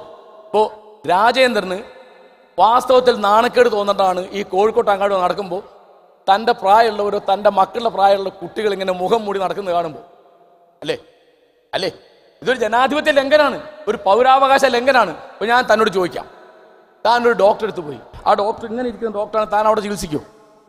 ഇത് ആരാന്നറിയണ്ടേ നമുക്ക്? അല്ല, വെറുതെ ഒരു ഡോക്ടറെ പണി കുട്ടിക്ക് എടുക്കാൻ പറ്റൂ? ഒരു വക്കീലിന്റെ പണി ഇതോട്ട് എങ്ങനെ വക്കീലിനെ പണിക്ക് പോലും നിങ്ങൾ ഇതെങ്ങനെയാണ്? ഒരു ബാങ്ക് അക്കൗണ്ട് എങ്ങനെ തുടങ്ങൽ? താൻ മാനേജറാണ്, തൻ്റെ അടുത്ത് ഇങ്ങനെ ഒരാൾ വന്നു ചെക്കുമായിട്ട് മാറി കൊടുക്കാൻ പറ്റുമോ? പോട്ടെ, എങ്ങനെയാ സാറേ ഊണ് കഴിക്കുക? ഈ ഇതുമായിട്ട് ചായ കുടിക്കുന്നത് എങ്ങനെയാ? അപ്പൊ ഇത് സ്ത്രീകളുടെ സാമൂഹ്യ ജീവിതം നിരാകരിക്കുന്ന ഒന്നാണ്, ഞങ്ങൾ അതിൻ്റെ കൂടെയല്ല എന്ന് പറയേണ്ട ഒരു ഉത്തരവാദിത്വം ഇവിടുത്തെ എല്ലാ രാഷ്ട്രീയക്കാർക്കും അത് ഇവിടുത്തെ മുസ്ലിങ്ങൾ ഇന്ത്യയിൽ ന്യൂനപക്ഷം അല്ലാതായിട്ട് പറയാൻ നേരം ഉണ്ടാവില്ല. ഇനി അങ്ങനെ അല്ലാതെ ആവില്ല. ക്രിസ്ത്യാനികൾ ന്യൂനപക്ഷം അല്ലാതായിട്ട് പറയാൻ നേരം ഉണ്ടാവില്ല. നിങ്ങൾക്ക് മനസ്സിലായോ? അപ്പൊ അതുകൊണ്ട് ജനാധിപത്യ രാഷ്ട്രത്തിന്റെ മാതിരി തന്നെ ജനാധിപത്യ സമൂഹം, ജനാധിപത്യം പുലരുന്ന ഓഫീസുകൾ, ജനാധിപത്യം പുലരുന്ന കുടുംബം, ഇതൊക്കെ വേണം നമുക്ക്. അതുകൊണ്ട് നമുക്ക് അംബേദ്കറാണ് പ്രമാണം. എന്താ പ്രമാണം? എന്തെങ്കിലും വിമർശനാതീതമായി ഉണ്ട് എന്ന് നമ്മൾ വിചാരിക്കുന്നു. ഇപ്പോൾ ഗാന്ധിയെ വിമർശിച്ചു അരുന്ധതി റോയ്, വലിയ ബഹള. എനിക്ക് മനസ്സിലായില്ല എന്ത് ജനാധിപത്യം. നാട്ടിലുള്ള മുഴുവൻ ആളെയും വിമർശിച്ച ആളാ ഗാന്ധി. ഗാന്ധിയെ വിമർശിക്കാൻ പാടില്ലെന്ന് പറഞ്ഞാൽ ഗാന്ധിയോട് വലിയ ബഹുമാനമുള്ള ആളാണ് ഞാൻ. അതുകൊണ്ട് നിങ്ങൾ അദ്ദേഹത്തെ പോയി വിമർശിക്കുന്നു. കാര്യം പറയാം, എന്താ ഗാന്ധിയെ നിങ്ങൾ വിമർശിച്ചുകൊണ്ട് ഇല്ലാതായി പോകാം. ഗാന്ധി ഇല്ലാതായി പോട്ടെ എന്നേ, ഗാന്ധി ഇല്ലാതായി പോട്ടെ. ഇപ്പോ ഞാൻ താൻ ചോദിച്ചോണ്ട് കാര്യം പറയാം. ഇപ്പോ ഈ ഇസ്ലാമിക തീവ്രവാദം എന്ന് പറഞ്ഞ ഒരു ആഗോള പ്രതിഭാസ അല്ലേ? അല്ലേ? ഇപ്പോ മുഹമ്മദ് നബിയെ പരിഹസിച്ചുകൊണ്ട് ഒരു സിനിമ ഉണ്ടാക്കി. അത് നമ്മുടെ ചിത്രകാരൻ ഇയാളുടെ കസിനായാലും കൊന്നു കളഞ്ഞു. 10 മിനിറ്റ് സിനിമ കൊന്നു കളഞ്ഞു. അപ്പൊ ഇങ്ങനെ ഒരു സിനിമ ഉണ്ടാക്കി കൊന്നുകളയും, അല്ലെങ്കിൽ തട്ടിക്കളയും, അല്ലെങ്കിൽ തട്ടിക്കൊണ്ടുപോകും, അല്ലെങ്കിൽ വേറെ. അപ്പൊ ഇങ്ങനെയൊന്നും അല്ല. നിങ്ങൾ മുഹമ്മദ് നബിയെ നിങ്ങൾ വിമർശിക്കുക, എന്നിട്ട് ബാക്കിയുള്ളത് മതിയല്ലോ മുഹമ്മദ് നബിക്ക്. ഞാൻ തനിക്ക് പഴയ കഥ പറഞ്ഞുതരാം. മുഹമ്മദ് നബി ജീവിച്ചിരിക്കുന്ന കാലത്ത് അവിടുത്തെ അതിപ്രസിദ്ധയായ ഒരു കവയിത്രി മുഹമ്മദ് നബിയെ കളിയാക്കി ഒരു കാവ്യം എഴുതി. ആ കാവ്യത്തിൽ മുഹമ്മദ് നബിയുടെ പേര് പറഞ്ഞത് മഹാമീദ് എന്നാ. ആ വാക്കെന്തോ ഒരു പരിഹാസ പേരാണ്. അപ്പൊ നബിയോട് ആരോ പറഞ്ഞു, നബിയെ പറ്റി ഇങ്ങനെ ഒരു കാവ്യം ഉണ്ടായിട്ടുണ്ട്. ആണോ? എന്താ കാവ്യം? എവിടെ നോക്കട്ടെ. അപ്പൊ ഒരാൾ വായിച്ചു കൊടുത്തു. അപ്പൊ നബി പറഞ്ഞു, ഇത് എന്നെ പറ്റിയല്ല, ഞാൻ മുഹമ്മദാണ്, ഇത് മഹാമീദിനെ പറ്റി, എന്നെ പറ്റി അല്ല എന്ന് പറഞ്ഞു. അത് ചിരിച്ചു തള്ളി.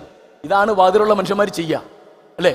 ഇതിപ്പോ ഉടനെ ഇപ്പം വലിയ തമാശ എന്താ വെച്ചാല്, മുഹമ്മദ് നബി പറ്റി സിനിമ ഉണ്ടാക്കി കുറച്ചാളെ എന്തോ തല്ലേ കൊല്ലി എവിടെയൊക്കെ പാകിസ്ഥാനിലൊക്കെ വലിയ കലാപം ഉണ്ടായി. ആ ഉണ്ടാക്കിയാൽ ഒരാളിപ്പം ഇസ്ലാം മതം വിശ്വസിച്ച് കഴബയിൽ ഇരിക്കുകയാണ്. ഇപ്പൊ പള്ളി പൊളിച്ചതിൽ ഒരാള് ഇപ്പൊ കഴബയിലാണ്. ബാബരി പള്ളി പൊളിച്ചതിൽ ഒരാള്. മനുഷ്യൻ ഇങ്ങനെ മാറുന്നേ.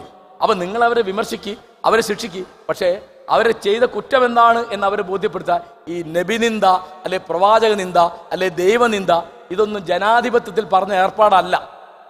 ഈ സെക്യുലറിസം, മതപരത, ജനാധിപത്യം ഇതൊക്കെ മുൻനിർത്തി ഒരല്പനേരം സംസാരിക്കുമ്പോൾ തന്നെ മാഷയുടെ വിമർശനം മുഴുവൻ പ്രധാനമായി 2 മേഖലകളിലേക്കാണ് തിരിയുന്നത്.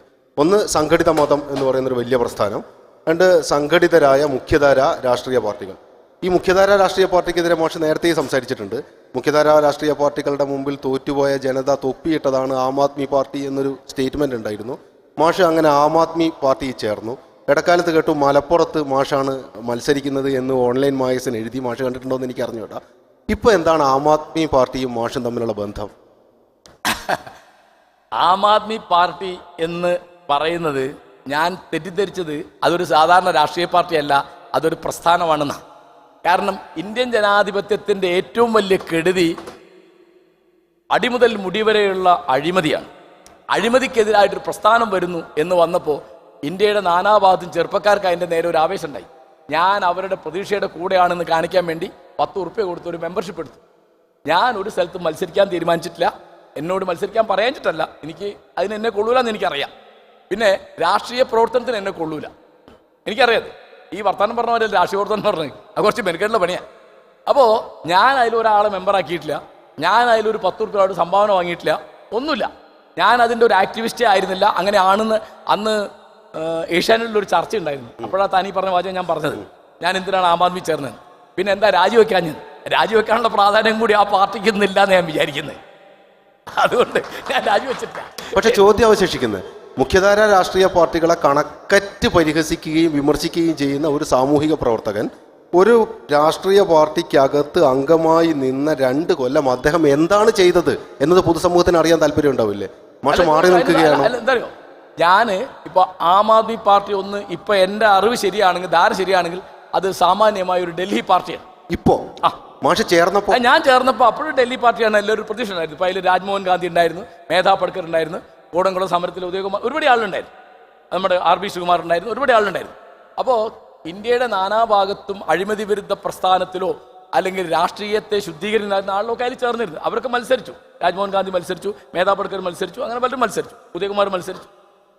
അപ്പോ ഇവിടെ കേരളത്തിൽ ഞാനെന്നല്ല ആരും ഒരു പത്രം വിമർശിക്കാൻ മാത്രം കേരളത്തിൽ എവിടെ ആം ആദ്മി ഉള്ളത്?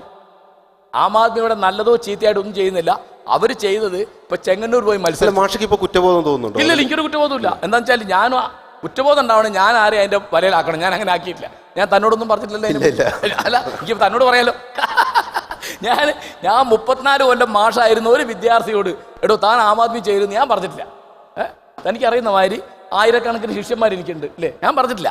ഞാനത് ഇങ്ങനെ പിന്നെ ഇപ്പൊ തനിക്ക് പറയാം, മാഷ് ചേർന്നത് കണ്ടിട്ട് ചേർന്ന ആളുണ്ട്, എനിക്കൊന്നും ചെയ്യാൻ പറ്റില്ല. കാരണം എന്നെ അനുകരിക്കുക അനുസരിക്കുകയോ ചെയ്യുന്ന ആരും എൻ്റെ മക്കളടക്കം ലോകത്തുണ്ടെന്ന് വിചാരിക്കാത്ത ഒരാളാണ് ഞാൻ. സർ, ഈ ഒരു മുഖ്യധാര രാഷ്ട്രീയ കക്ഷികളുടെ ദൈനംദിന പ്രവർത്തനം ആം ആദ്മി വരില്ല. അതിനെതിരെ അതായത് ഈ അർത്തുങ്കൽ എന്ന് പറയുന്ന സ്ഥലത്ത് ഒരു മെമ്പറാണ് ഈ ആം ആദ്മിക്ക്, ഒരു പഞ്ചായത്ത് മെമ്പർ ഉണ്ടായത്. 1000-ഓളം പഞ്ചായത്ത് ഉണ്ട് കേരളത്തില്. അതില് ഒരു മെമ്പറാണ് അവർക്ക് ഉണ്ടായത്. അതും കൂടി ഇല്ലാതെ അടുത്ത ഇലക്ഷൻ. അല്ല, ഞാൻ അതിലേക്ക് വരുന്നത് മുഖ്യധാര രാഷ്ട്രീയ പാർട്ടികൾക്കെതിരെ, അവരുടെ നിലപാടുകൾക്കെതിരെ, അവരുടെ പ്രവർത്തന രീതിക്കെതിരെ വരുന്ന ഒരു സംഘടന നാമാവശേഷമായി പോകുന്നത് എന്തുകൊണ്ടായിരിക്കും? ആം ആദ്മി നാമാവശേഷമായിട്ടൊന്നുമില്ല. അതായത് ആം ആദ്മി എന്ന് പറയുന്നത് അവിടെ തുടങ്ങിയത് പരിവർത്തൻ എന്നുള്ള ഒരു NGO ആയിട്ടാണ്. ആ പരിവർത്തൻ എന്നുള്ള, ഞാൻ അതിന്റെ ചരിത്രം നോക്കിയിട്ടുണ്ട്. ആ പ്രവർത്തനത്തിന് മെഗ്സാസെ അവാർഡ് കിട്ടിയ ആളാ Kejriwal. Magsaysay award, it's only second Nobel prize. അപ്പോൾ അവിടെ ഒരുപാട് നല്ല കാര്യങ്ങൾ, പിന്നെ എൻ്റെ മകൻ അവിടെയാണ് താമസം, ഞാൻ ഇടയ്ക്ക് ഡൽഹി പോയി താമസിക്കുന്നതാണ്, അവിടുത്തെ നല്ല കാര്യങ്ങളൊക്കെ എനിക്കറിയാം. അപ്പം അത് വന്നിട്ട് ഇപ്പം അവിടെ ഒരു ഘട്ടത്തിൽ 70 സീറ്റിൽ ഡൽഹിയിൽ 67 സീറ്റ് അവർ ജയിക്കുകയാണ്. ഇന്ത്യൻ ജനാധിപത്യ ചരിത്രത്തിലെ പ്രധാനപ്പെട്ട ഒരു ചരിത്രമാണത്. അപ്പോൾ അത് പിന്നീട് അദ്ദേഹത്തിൻ്റെ നാട് ഹരിയാനയാണ്. പഞ്ചാബിലേക്കും ഹരിയാനയിലേക്കും ഒക്കെ പടർന്നു വരും. ഞാൻ പ്രതീക്ഷിച്ചത് അവിടെ ആരെങ്കിലും ഒരാൾ ആ യോഗേന്ദ്ര യാദവിനെ ആരും തന്നെ മുഖ്യമന്ത്രിയാക്കിയിട്ട് ഇന്ത്യ മുഴുവൻ നടക്കാൻ പോവാണ് കെജ്രിവാൾ, അഴിമതിക്കെതിരായിട്ടുള്ള വലിയൊരു ഐക്കണായിട്ട്, ഒരു പ്രതിരൂപമായിട്ട്, പ്രതീകമായിട്ട് അദ്ദേഹം വരും എന്നൊക്കെ ഞാൻ വിചാരിച്ചത്. ഇപ്പോൾ അന്നിപ്പോൾ ഒരു ഉദാഹരണം പറയാം. അദ്ദേഹം ബാംഗ്ലൂർ വന്നപ്പോൾ അദ്ദേഹത്തിൻ്റെ ഫണ്ട് റേസിങ്ങിൻ്റെ ഭാഗമായിട്ട് അദ്ദേഹത്തിൻ്റെ കൂടെ ഊണ് കഴിക്കുന്ന ആൾക്ക് 20,000 റുപ്യ കൊടുക്കുന്നത്. അപ്പം ഞാനത് അന്ന് വിമർശിച്ച ഒരാളാണ്. കാരണം അത് VIP കൾച്ചറാണ്. കെജ്രിവാളിൻ്റെ കൂടെ ഊണ് കഴിക്കുന്ന എന്താ വിഷയം? ഗാന്ധി ഒപ്പിടുന്നതിന് 5 രൂപ വാങ്ങിച്ചു, അത് ഹരിജൻ ഫണ്ടിലേക്കാണ്. 5 രൂപയെ മേടിക്കും. ഒരു ഒപ്പ് ഗാന്ധിയുടെ വേണം 5 രൂപ വേണം. 5 രൂപ എന്ന് അത്ര ചെറിയ സംഖ്യയല്ല, പക്ഷേ ഇന്നത്തെ മാതിരി അത്ര ചെറുതുമല്ല. അപ്പോൾ ഞാൻ പറയുന്നത്, കെജ്രിവാളിൻ്റെ കൂടെ ഊണ് കഴിക്കാൻ 20,000 റുപ്യ കൊടുക്കുക എന്ന് പറഞ്ഞാൽ അത് VIP കൾച്ചറാണ്. ഇപ്പം മമ്മൂട്ടിയുടെ കൂടെ ഊണ് കഴിക്കാൻ 10,000, അല്ലെങ്കിൽ ഈ എന്താണ് ഇയാളുടെ കമൽഹാസന്റെ കൂടെ എന്ന് പറയുന്നവർ ഏർപ്പെടാതെ. അപ്പം അതുകൊണ്ട് ആം ആദ്മിയുടെ നിലപാടുകളൊക്കെ ഇവിടെ വിമർശിക്കാൻ ഇവിടെ ആം ആദ്മി തന്നെ ഇല്ല. ഇവിടെ ഇപ്പോൾ സാറാ ടീച്ചർ, നമ്മുടെ സുഹൃത്തുക്കളാണ്, CR നീലാണ്ടൊക്കെ ഉണ്ടായിരുന്നു. അവരെന്നെ ഇപ്പോൾ വേറെ വർത്തമാനാണ് പറയുന്നത്. സാറാ ടീച്ചർ ഈ വർത്തമാനം ഒന്നും പറയുന്നില്ല എന്നാണ്. അതായത് മാഷ് ഇപ്പോൾ ആ സംഘടനയുമായി യാതൊരു എനിക്കൊരു ബന്ധമില്ല. ഇത് ഔദ്യോഗികമായി പ്രഖ്യാപിച്ചിട്ടുണ്ടോ? അല്ല, ഇത് പ്രഖ്യാപിക്കാൻ മാത്രം അതിനൊരു പ്രാധാന്യമില്ല. ഇപ്പൊ താൻ ചോദിക്കുമ്പോൾ ആം ആദ്മി മെമ്പർ എന്നോട് ആരും ചോദിച്ചിട്ടില്ല. കാരണം അങ്ങനെ സമയം കളയേണ്ട ഒരു ഏർപ്പാടാണ് ആം ആദ്മി എന്ന് പൊതുവെ നാട്ടുകാർക്ക് വിചാരമില്ല. മാഷയുടെ ബാല്യം മുതൽ യൗവനം വരെയുള്ള ഒരു കാലത്ത് കേരളത്തിൽ, പൊതുവെ ഇന്ത്യയിൽ എന്ന് പറയാം, നടന്ന വലിയ 2 കലാപങ്ങളാണ്, ലഹളയാണ്, സമരമാണ്. ഒന്ന് വിമോചന സമരവും, വേറൊന്ന് അടിയന്തരാവസ്ഥക്കെതിരെ നടന്ന സമരവും. രണ്ടിനെയും കൂട്ടിയോജിപ്പിക്കാൻ പറ്റില്ലെങ്കിലും പക്ഷെ മാഷ് രണ്ടും കണ്ടിട്ടുണ്ട്. ബാല്യത്തിൽ വിമോചന സമരം കണ്ടിട്ടുണ്ട്, യൗവനത്തിൽ അടിയന്തരാവസ്ഥയും കണ്ടിട്ടുണ്ട്. ഇപ്പോൾ തിരിഞ്ഞു നോക്കുമ്പോൾ മാഷക്ക് ഈ 2 സമരങ്ങളോടും അന്ന് സ്വീകരിച്ച, ബാല്യത്തിൽ പ്രത്യേകിച്ച് എന്തൊക്കെ നിലപാട് സ്വീകരിച്ചിട്ടല്ല, അന്നത്തെ ഒരു എന്താ പറയുക, മാഷയുടെ അന്നത്തെ ഒരു ധാരണ തെറ്റിപ്പോയി എന്ന് തോന്നുന്നുണ്ടോ? രാജേന്ദ്രൻ വിചാരിക്കുന്ന മാതിരി, നാട്ടുകാർക്ക് വിചാരിക്കുന്ന മാതിരി എന്നെ കണ്ടാൽ 78 വയസ്സ് തോന്നുമെങ്കിൽ എനിക്ക് 68 ആയിട്ടേ ഉള്ളൂ. അപ്പോൾ വിമോചന സമരം നടക്കുമ്പോൾ എനിക്ക് 8 വയസ്സാണ്. 8 വയസ്സ്, അതാണ് ഞാൻ ബാല്യം 8 വയസ്സ്. പക്ഷെ എനിക്ക് നല്ല ഓർമ്മയുണ്ട്. പിന്നീട് ഞാൻ അതിനെപ്പറ്റി വായിച്ച് പഠിക്കുകയും അതിൽ പങ്കെടുത്ത അനവധി ആളോട് സംസാരിക്കും. ഉദാഹരണം പറഞ്ഞാൽ NP മുഹമ്മദ്, ഞാൻ മുഹമ്മദായിട്ട് വളരെ അടുപ്പായിരുന്നു. അതുപോലെ അനവധി ആളുകൾ, ഇപ്പോൾ ഗോവിന്ദൻ, KA കൊടുങ്ങല്ലൂർ. കേരളത്തിൻ്റെ നവോത്ഥാന മൂല്യങ്ങൾ മുഴുവൻ നശിക്കാൻ തുടങ്ങുന്നത് വിമോചന സമരത്തോടു കൂടിയാണെന്നാണ് എൻ്റെ കണക്ക്. ഇവിടുത്തെ ജനാധിപത്യം, ഇവിടുത്തെ മൂല്യവ്യവസ്ഥ മുഴുവൻ. കാരണം ജാതി മത സംഘടനകളുടെ ബലം, പൗരോഹിത്യത്തിൻ്റെ ബലം, സമുദായ മേൽദർശന്മാരുടെ ബലം, ഇതൊക്കെ ഉപയോഗിച്ചിട്ടാണ് അന്ന് ആ സമരം നടത്തിയത്. അന്നത്തെ 1-2 മുദ്രാവാക്യങ്ങൾ ഇവിടെ ചെറുപ്പക്കാർ കേട്ടിട്ടുണ്ടാവില്ല, ഞാൻ പറയാം.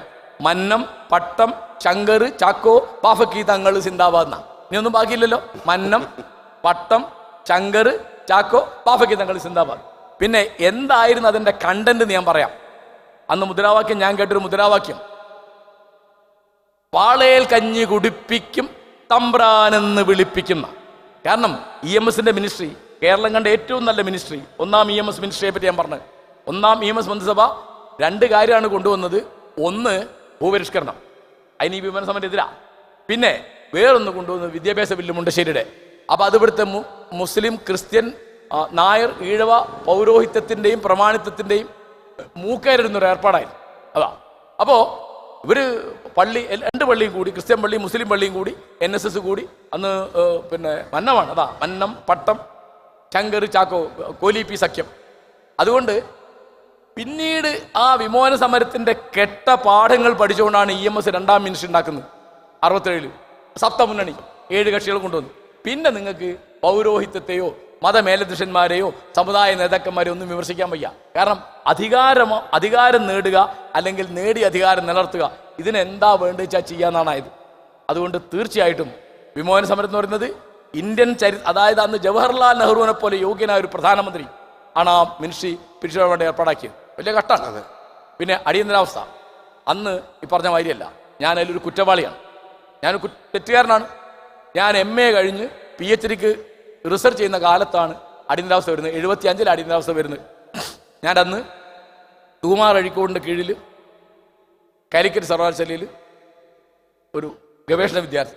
അപ്പം ഞങ്ങളുടെ കൂട്ടത്തിലുള്ള TK രാമേന്ദ്രൻ, അദ്ദേഹം മരിച്ചുപോയി, മഹാപണ്ഡിതനാണ്, മാർസിയനാണ്, ഇംഗ്ലീഷിൽ റിസർച്ച് ചെയ്യണം അദ്ദേഹം. TK ഞങ്ങൾ കൂടി, TK ആണ് കൺവീനർ. ഞങ്ങൾ നാട്ടുകൂട്ടം എന്നൊരു സംഘടന ഉണ്ടാക്കി. TK അതിൻ്റെ കൺവീനറാണ്, ഞങ്ങളൊക്കെ മെമ്പർമാരാണ്. ഞങ്ങൾ 6 ആളാണ് പിന്നുള്ളത്. ഹിരണ്യൻ, രാമേന്ദ്രൻ മൊകേരി, PP രാമേന്ദ്രൻ, ഒരു PT മുഹമ്മദ്, വേണു, അങ്ങനെ ഞങ്ങൾ 6 ആൾ. ഞങ്ങൾ ചില പരിപാടികളൊക്കെ നടത്തി. അയ്യപ്പണിക്കരെ കൊണ്ടുവന്ന് കവിത വായിപ്പിച്ചു, സച്ചിദാനന്ദൻ്റെ കവിയരങ്ങ് വെച്ചു, വേറെ ചർച്ചകളൊക്കെ വെച്ചു. 4-5 മീറ്റിംഗ് നടന്നപ്പോൾ അവിടെയൊക്കെ CID വരുന്നുണ്ട് എന്ന് വിവരം കിട്ടി. അപ്പോൾ വലിയ പ്രശ്നം തോന്നിയില്ല എനിക്കൊന്നും. പക്ഷേ ഒരു ദിവസം രാവിലെ ഞങ്ങളുടെ കൺവീനർ TKയും മെമ്പർമാരായ വേണുവിനെയും മുഹമ്മദിനെയും പോലീസ് പൊക്കി കക്കയം ക്യാമ്പിലേക്ക് കൊണ്ടുപോയി. അതോടുകൂടി പേടിച്ച് മാളത്തിൽ ഒളിച്ച ഒരാളാണ് ഞാൻ. പ്രഥമ സൗകര്യത്തിൽ മാതൃഭൂമിയിൽ ജോലി കിട്ടിയപ്പോൾ ഞാൻ ആ ജോലിക്ക് പോയി. ഞാൻ പോലീസിൻ്റെ തല്ലുകൊള്ളാനോ അറസ്റ്റ് വരിക്കാനോ പോസ്റ്റ് ഒട്ടിക്കാനോ ഒന്നും പോയിട്ടില്ല. അതിൻ്റെ കുറ്റബോധം മരണം വരെ എനിക്കുണ്ട്. ആ കുറ്റബോധം കൊണ്ട് ഞാൻ ചെയ്തൊരു കാര്യം കൂടി പറയാം. ഞാനിങ്ങനെ ഒരു ചെറ്റത്തരം കാണിച്ച ഒരാളാണ് എന്ന് എനിക്കറിയാലോ.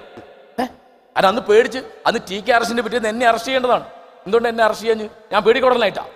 അപ്പോൾ ചേകനൂർ മൗലവിയെ കാണാതായപ്പോൾ ഞാൻ വിചാരിച്ചു ഇനി പേടിച്ചാൽ പറ്റില്ല.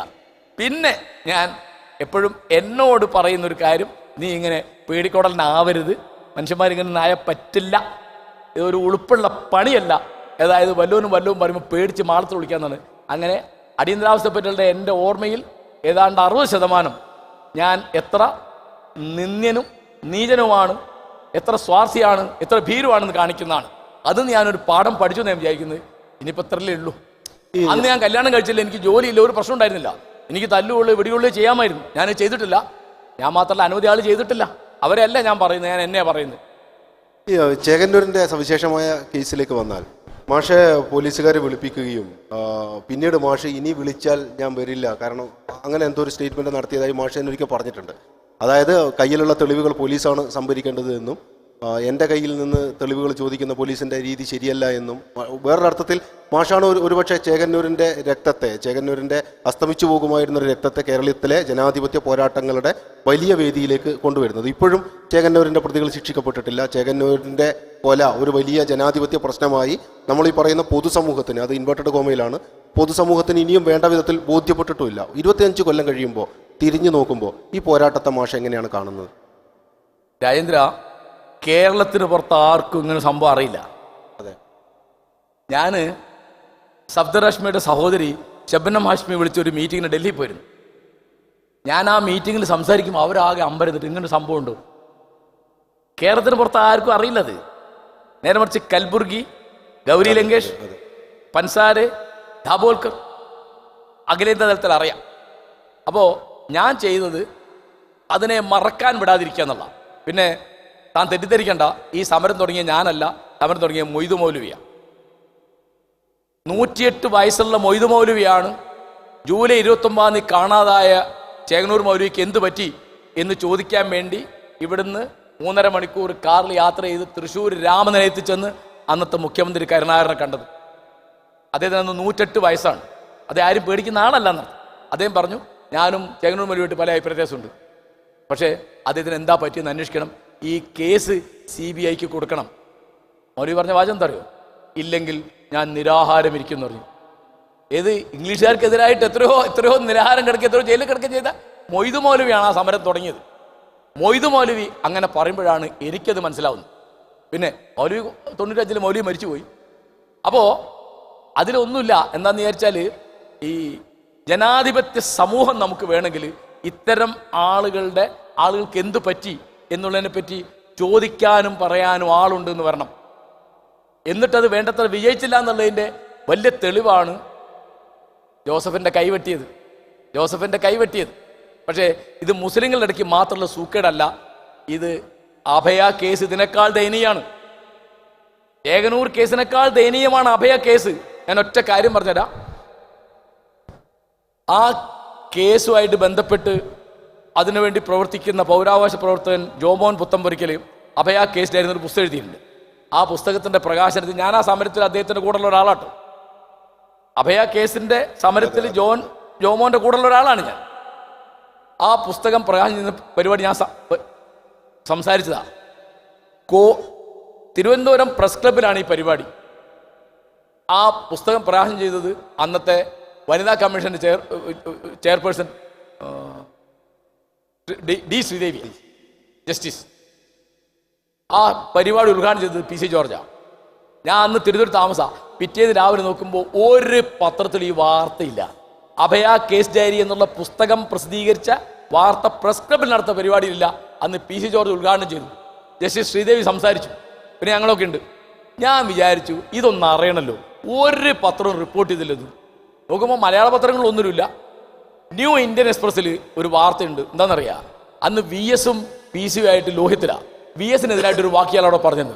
അത് ഹൈലൈറ്റ് ചെയ്തിട്ട് അതിൻ്റെ സെക്കൻഡ് പാരഗ്രാഫ് പറയുന്നുണ്ട്, PC ജോർജ് ഇങ്ങനെ പുസ്തകം പ്രകാശനം ചെയ്യുന്ന ഒരു ചടങ്ങിൻ്റെ ഉദ്ഘാടനം നിർവഹിക്കുകയായിരുന്നു. അപ്പം ഇത് ഞാൻ പറയുന്നത് ക്രിസ്ത്യൻ പൗരോഹിത്യം ഇത് കൃത്യമായിട്ട് ചെയ്യുന്നുണ്ട്, മുസ്ലിം പൗരോഹിത്യം ചെയ്യുന്നുണ്ട്, ബ്രാഹ്മണ പൗരോഹിത്യം ചെയ്യുന്നുണ്ട്. അപ്പം ജനാധിപത്യത്തിൻ്റെ പണി ഇതിനൊക്കെ തുല്യമായി എതിർക്കുക എന്നാണ്. എന്നാലേ ജനാധിപത്യത്തിന് ശക്തി ഉണ്ടാവുള്ളൂ.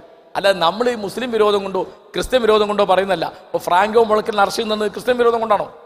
അല്ലല്ലോ. കാരണം ഒരു സ്ത്രീക്ക് അങ്ങനെ 3-ാമത്തെ മാസമാണ് അദ്ദേഹത്തെ അറസ്റ്റ് ചെയ്തത്. അപ്പോൾ ഇവിടെ മതാധിപത്യം എന്ന് പറഞ്ഞാൽ ശരിയല്ലേ? ഇപ്പോൾ ഇവിടുത്തെ ഏതെങ്കിലും ഒരു പണക്കാരന് ഇങ്ങനെ അറസ്റ്റ് ചെയ്യാൻ പറ്റില്ല. വീണ്ടും ഈ മാഷിപ്പോൾ ഓർമ്മയെക്കുറിച്ച് പറഞ്ഞല്ലോ, രാഷ്ട്രീയമായ ഓർമ്മയെക്കുറിച്ച്. വേറെ ഒരു രാഷ്ട്രീയമായ ഓർമ്മയ്ക്കെതിരെ മാഷ് നിലപാടെടുത്തതും കാണാം. അത് ബാബറി മസ്ജിദ് ഓർമ്മ ദിനത്തെക്കുറിച്ചാണ്. മാഷ് പലപാട് ആവർത്തിച്ചിട്ടുണ്ട്, അത്തരം ഒരു ഓർമ്മ ദിനം ശരിയല്ല, അത് വേറൊരർത്ഥത്തിൽ വലിയ അപകടമാണ് ചെയ്യുന്നത് എന്നുള്ളത്. അതൊന്ന് വിശദീകരിക്കാമോ?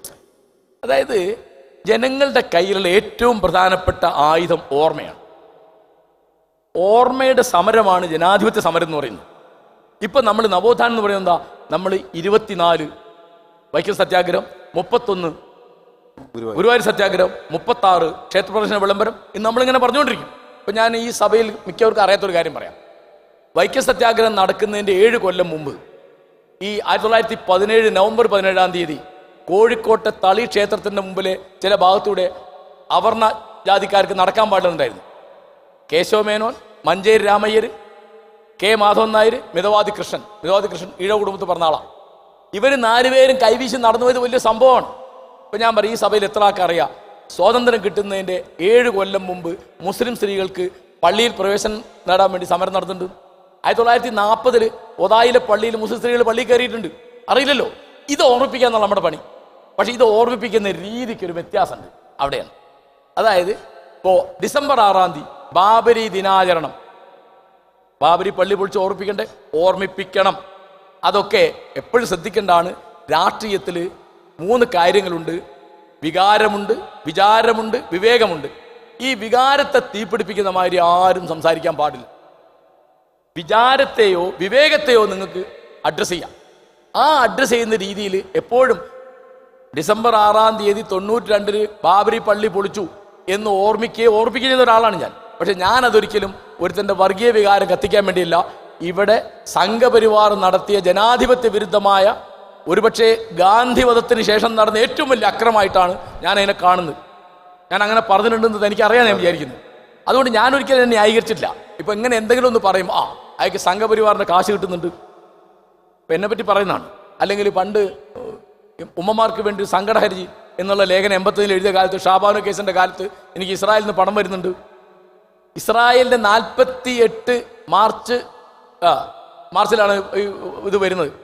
അവർ കാണിച്ച ഈ സിയോണിസത്തിൻ്റെ ഫാസത്തെ എന്നും എതിർത്ത ഒരാളാണ് ഞാൻ. അതിനർത്ഥം ഹിറ്റ്ലർ ഇവരോട് ചെയ്ത് ശരിയാന്നല്ല. ഹിറ്റ്ലർ യഹൂദന്മാരോട് ചെയ്ത് തെറ്റാണ്, യഹൂദന്മാർ പലസ്തീനിലെ അറബികളോട് ചെയ്തത് തെറ്റാണ്. ഈ ഹിംസ തെറ്റാണെന്നേ, ഹിംസ തെറ്റാന്ന് എൻ്റെ അഭിപ്രായം. അത് ഹിറ്റ്ലർ ചെയ്താലും സിയോണിസ്റ്റുകൾ ചെയ്താലും CPM-കാർ ചെയ്താലും അപ്പോൾ കൂടുതൽ CPM-ന്റെ പേര് പറയാൻ പാടില്ല. എന്താ കാരണം? അവർ ചെയ്യുന്ന ഹിംസയല്ല, അതെന്തോ രാഷ്ട്രീയ പ്രവർത്തനമാണ്. എനിക്ക് അറിഞ്ഞൂടാ, എനിക്കങ്ങനെ മനസ്സിലാവില്ല. അതായത് ഇപ്പോൾ ഹിന്ദു രാഷ്ട്രവാദം വലിയ ഫാസിസവും ഇസ്ലാമിക രാഷ്ട്രവാദം ജനാധിപത്യവും എനിക്ക് മനസ്സിലാവില്ല രാജേന്ദ്ര. അതിനുള്ള ബുദ്ധി എനിക്കുള്ളൂ. ഒരു ചോദ്യം ഉണ്ട്, അത് ഞാൻ അവസാനത്തേക്ക് മാറ്റി വെച്ച് സദസ്സിന് മോശമായിട്ട് സംസാരിക്കാനുണ്ട്. ഉണ്ട്. ഒന്ന് മൈക്ക് പെട്ടെന്ന് കൊടുക്കും.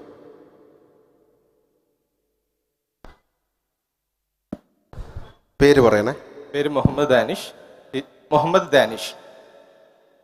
മാഷ് ജനാധിപത്യത്തിന് വേണ്ടിയും മതേതരത്വത്തിന് വേണ്ടിയുമെല്ലാം നിരന്തരം ശബ്ദിക്കുന്ന ആളാണ്. അതുപോലെ മതവർഗീയതക്കും മതഭീകരതക്കും എതിരെയും ശബ്ദിക്കുന്ന ആളും കൂടിയാണ്. ഇവിടെ മുഖ്യധാര മുസ്ലിം സംഘടനകൾ അല്ലെങ്കിൽ മുസ്ലിം വ്യക്തിത്വങ്ങൾ മാഷ് പറയുന്ന സ്റ്റാൻഡ് ചരിത്രത്തിൽ പലപ്പോഴും അല്ലെങ്കിൽ ഈ കാലത്തും എല്ലാം വെച്ചു പുലർത്തിയതായി നമുക്കും കാണാം. ഇപ്പോൾ മാഷ് എതിർക്കുന്ന മതഭീകരത, ഞാൻ മുസ്ലിം പശ്ചാത്തലത്തിലാണ് പറയുന്നത്, അല്ലെങ്കിൽ മതരാഷ്ട്രവാദം, ഇവിടെ ജീവിച്ചിരുന്ന മുസ്ലിം വ്യക്തിത്വങ്ങൾ മാഷ് തന്നെ പലപ്പോഴും പരിചയപ്പെടുത്താറുള്ള മുഹമ്മദ് അബ്ദുറഹ്മാൻ സാഹിബ്, അല്ലെങ്കിൽ മൊയ്തു മൗലവി, മാഷിക്ക് തന്നെ നേരിട്ട് പരിചയമുണ്ടായിരുന്ന CH മുഹമ്മദ് മായ സാഹിബ്, ഇവരാരും തന്നെ ഇത്തരം വർഗീയതക്കോ ഭീകരവാദത്തിനോ എതിരായി പ്രവർത്തിക്കാതിരുന്നവരല്ല. മാത്രവുമല്ല ഇവിടുത്തെ ജനാധിപത്യത്തെ ഏറ്റവും നിർമ്മാണാത്മകമായി ഉപയോഗപ്പെടുത്തുകയും നമുക്ക് 4 മിനിറ്റാണ് ബഹുസ്വരതയിൽ ഇടപെട്ട് പ്രവർത്തിക്കുകയും ചെയ്ത ആളുകളാണ്. എൻ്റെ അന്വേഷണം മാഷിക്ക് അതൊന്ന് ഡിഫറൻഷിയേറ്റ് ചെയ്തൂടെ, മാഷ് സ്റ്റാൻഡ് അതിൽ നല്ലതും ചീത്തയും എന്നത് വ്യക്തമായി തന്നെ പറയാവുന്നതല്ലേ എന്നാണ്. ഇതിലിപ്പോഴുള്ള പ്രശ്നം CH മുഹമ്മദ് പറ്റിയോ മുഹമ്മദ് അബ്ദുറഹ്മാനെ പറ്റിയോ മൊയ്തു മൗലവിയെ പറ്റിയോ സീതി സാഹിബിനെ പറ്റിയോ ഞാൻ എഴുതിയതോ പ്രസംഗിച്ചതോ പ്രവർത്തിച്ചോ ഒന്നും താങ്കൾ കണ്ടിട്ടും കേട്ടിട്ടില്ല എന്ന് ഞാൻ വിചാരിക്കുന്നത്. ഇപ്പം മൊയ്തു മൗലവിയെ പറ്റി മലയാളത്തിലാകെ ഒരു ഡോക്യുമെൻ്ററി ഉള്ളൂ, അത് ഞാൻ ഉണ്ടാക്കിയതാണ്. ഞാനൊരു ഉദാഹരണം പറയാം. ഇതുപോലെ അബ്ദുറഹ്മാനെ പറ്റി എനിക്ക് ഓർമ്മ വെച്ച കാലം തൊട്ട് പ്രസംഗിക്കുന്ന ഒരാളാണ് ഞാൻ ഒറ്റ ഉദാഹരണം പറഞ്ഞുതരാം. മലബാർ കലാപം ശരിയായിരുന്നില്ല എന്നാണ് എൻ്റെ അഭിപ്രായം. മലബാർ കലാപം ശരിയല്ല എന്ന് അന്ന് പറഞ്ഞത് കേരള ഖിലാഫത്ത് കമ്മിറ്റി സെക്രട്ടറി ആയിരുന്ന മുഹമ്മദ് അബ്ദുറഹ്മാനാണ്. കേശവമേനോൻ തിരുരങ്ങാട് ചെന്നിട്ട് ആരി മുസ്ലിയാരോട് പറഞ്ഞിരുന്നു, ഇത്രയൊക്കെ ആയി, ഇനിയെങ്കിലും താങ്കൾ കീഴടങ്ങണം. അപ്പോൾ ഈ അബ്ദുറഹ്മാൻ്റെയും സീതി സാഹിബിൻ്റെയും മൊയ്തു മൗലവിയുടെയും CH മുഹമ്മദുടെയും ഒക്കെ ഈ തരത്തിലുള്ള ജനാധിപത്യ മതേതര മനോഭാവത്തെപ്പറ്റിയും പ്രവർത്തനത്തെപ്പറ്റിയും ഞാൻ എത്രയോ എഴുതുകയും ചെയ്തിട്ടുണ്ട്. എൻ്റെ അടുത്ത് അതിനൊക്കെ തെളിവുള്ള പുസ്തകങ്ങളുണ്ട്, ഞാൻ ഉണ്ടാക്കിയ സിനിമകളുണ്ട്. ഇതിപ്പോൾ താങ്കൾ കണ്ടിട്ടില്ല എന്ന് പറഞ്ഞ് എനിക്കൊന്നും ചെയ്യാൻ പറ്റില്ല. അപ്പോൾ ഇത് ഡിഫറൻഷ്യേറ്റ് ചെയ്ത് മനസ്സിലാക്കിയിട്ടില്ല എന്നുള്ള ആരോപണം ശരിയാണ് എന്ന് ഇനിയും നിങ്ങൾ പറയുമെങ്കിൽ നിങ്ങൾക്ക് പറയാമെന്ന് എനിക്ക് പറയാൻ പറ്റുമോ? അതായത് ഈ മുഹമ്മദ് അബ്ദുറഹ്മാനെയും ഇപ്പോൾ ഇന്നലെ എന്നോടൊരു ജേർണലിസ്റ്റ് ചോദിച്ചു, നിങ്ങളെ സ്വാധീനിച്ച 2 വ്യക്തികളാരാ? ഞാൻ പറഞ്ഞു 2 ആളും ഞാൻ കാണാത്ത ആൾക്കാരാ. ആരാ? ഒന്ന് ഗാന്ധിയാണ്, ഒന്ന് അബ്ദുറഹ്മാനാണ്. അബ്ദുറഹ്മാനെ പറ്റി നിങ്ങളൊന്നും വേണ്ട, യൂട്യൂബിൽ ചെറിയ കാര്യം, നിങ്ങൾ യൂട്യൂബ് നോക്കാറുണ്ടോ? യൂട്യൂബിൽ മുഹമ്മദ് അബ്ദുറഹ്മാനെ പറ്റി ഞാൻ നടത്തിയ 3-4 പ്രസംഗങ്ങളുണ്ട്. മൊയ്തു മൗലവിയെ പറ്റി ഞാൻ എടുത്ത സിനിമ യൂട്യൂബിലുണ്ട്. ഇനെന്താ വേണ്ടത്? അപ്പം ഇപ്പോൾ CH-നെ പറ്റി ഞാൻ നടത്തിയ പ്രസംഗങ്ങൾ, ഇപ്പോൾ CH-നെ പറ്റി ഞാൻ എഴുതിയ ലേഖനം എൻ്റെ 2-3 പുസ്തകത്തിലുണ്ട്. ഏറ്റവും അവസാനം വന്ന എൻ്റെ തിരഞ്ഞെടുത്ത ലേഖനങ്ങളിൽ പോലും CH എന്നുള്ള ലേഖനം ഉൾപ്പെട്ടിട്ടുണ്ട്. ഒരു ഉദാഹരണം ഞാൻ പറഞ്ഞുതരാം. CH-ന്റെ മകനാണല്ലോ മുനീർ. CH അനുസ്മരണത്തിന് മിക്ക സമയത്തും മുനീർ എന്നെ വിളിക്കുക. അപ്പം ഞാൻ പറയും, മുനീർ എന്നെ വിളിക്കല്ലേ, കാരണം ഞാൻ നിങ്ങളൊക്കെ ചീത്ത പറഞ്ഞു, അത് മാഷ് പറഞ്ഞോളി എന്ന് പറയും. CH-നെ വളരെ അടുത്ത് പരിചയം ഉണ്ടായിരുന്ന ഒരാളാണ് ഞാൻ. അപ്പം അതുകൊണ്ട് ഞാനിതൊന്നും വകതിരിച്ച് മനസ്സിലാക്കുന്നില്ല എന്ന് ഏത് അർത്ഥത്തിലാണ് താങ്കൾ പറയുന്നത് എനിക്ക് സത്യമായിട്ട് എനിക്ക് തമാശ തോന്നുകയാണ്. അതായത് NP മുഹമ്മദിന് ശേഷം NP മുഹമ്മദിൻ്റെ അടുത്താണ് ഞാൻ പഠിച്ചോക്കെ. ഞാൻ അദ്ദേഹത്തിൻ്റെ ശിഷ്യനായിട്ട് എത്രയോ കൊല്ലം നടന്നിട്ടുണ്ട്. 970 തൊട്ട് എനിക്ക് മോമേൻ അറിയാം. മോമേൻ്റെ അയൽവക്കത്താണ് താമസിച്ചിരുന്നത്. മുഹമ്മദ് പ്രസംഗത്തിലും ലേഖനത്തിലും വർത്തമാനത്തിലും കഥയിലും ഒക്കെ അബ്ദുറഹ്മാനെ ഉദ്ധരിക്കുന്ന ഒരാളാണ്. അബ്ദുറഹ്മാൻ പോറ്റിയ കുട്ടിയാണ്. അബ്ദുറഹ്മാൻ്റെ വളർത്തുമകനാണ് KA കൊടുങ്ങല്ലൂർ. ഞാൻ അദ്ദേഹത്തിൻ്റെ കൂടെ ഒരു 30 കൊല്ലെങ്കിലും ജീവിച്ചിട്ടുണ്ട്. അതുകൊണ്ട് നിങ്ങൾ ഏതെങ്കിലും ഒന്ന് എൻ്റെ ഏതെങ്കിലും ഒരു ലേഖനമോ പുസ്തകമോ ഒരു പ്രസംഗമോ ശ്രദ്ധിച്ചിട്ട് ബാക്കി പറയാമെന്ന് മാത്രമേ എനിക്ക് പറയാനുള്ളൂ. ഏറ്റവും ഒടുവിലത്തെ ഒരുപാട് ചോദ്യങ്ങളുണ്ട്, സമയമില്ല. ഒടുവിലത്തെ ചോദ്യം, ഇന്ന് ഒടുക്കത്തെ ചോദ്യം. അതെ, ഇന്ന് ഇന്ത്യയിൽ നടക്കുന്ന ജനാധിപത്യത്തിന് വേണ്ടിയുള്ള പോരാട്ടങ്ങളുടെ സമഗ്രമായ ചരിത്രത്തിൻ്റെ പശ്ചാത്തലത്തിൽ നിന്ന് നോക്കുമ്പോൾ ഏറ്റവും വലിയ ഉത്തരവാദിത്വം, സിവിൽ ഉത്തരവാദിത്വം അല്ലെങ്കിൽ പൊളിറ്റിക്കൽ ഉത്തരവാദിത്വം എന്താണ് മാഷെ സംബന്ധിച്ച്?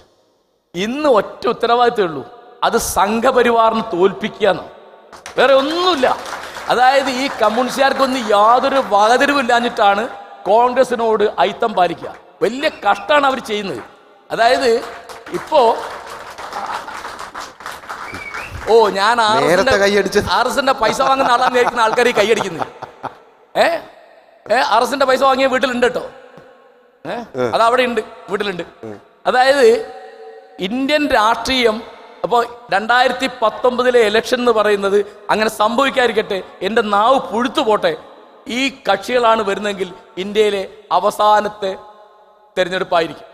പിന്നെ സ്ത്രീകൾക്ക് ഈ നാട്ടിൽ നടക്കണ്ട, ദളിതർക്ക് നടക്കണ്ട, ആദിവാസികൾക്ക് നടക്കണ്ട, ന്യൂനപക്ഷങ്ങൾക്ക് നടക്കണ്ട, മനുഷ്യന് നടക്കണ്ട, ഒന്നും വേണ്ട. സതി തിരിച്ചു വരുന്നൊരു സ്ഥിതിയാണ്. ഞാൻ ഉത്തരവാദിത്വം പറയാം. അതായത് നിങ്ങൾക്ക് സ്ത്രീവിരുദ്ധമായിട്ടല്ലാതെ മതരാഷ്ട്രവാദികൾക്ക്, അത് ഇസ്ലാമിന്റെ രാഷ്ട്രമാണെങ്കിലും സമയം കഴിയും. ബഷീർ പറയും, അള്ളാഹുവിന്റെ ഖജനാവിൽ മാത്രമേ അനന്തമായ സമയമുള്ളൂ. എല്ലാവർക്കും നന്ദി. മാഷക്ക് പ്രത്യേകിച്ച് മാഷ പരമാവധി പ്രകോപിപ്പിക്കാൻ ഞാൻ ശ്രമിച്ചിട്ടുണ്ട്, നിങ്ങൾക്കത് മനസ്സിലായിട്ടുണ്ടാവും. അതുകൊണ്ട് മാഷയുടെ രാഷ്ട്രീയവും സാമൂഹികവുമായ നിരീക്ഷണങ്ങൾ കുറെ കൂടെ തുറന്നു കിട്ടി. ഒരിക്കൽ കൂടി നന്ദി. ഇതോടുകൂടി ഈ ചർച്ച അവിടെ അവസാനിക്കുന്നു. ഉപഹാരം നൽകുന്നതിനായി ചതിതാകുമാറിനെ കേരള ലിറ്ററേച്ചർ ഫെസ്റ്റിവലിന് വേണ്ടി നന്ദി.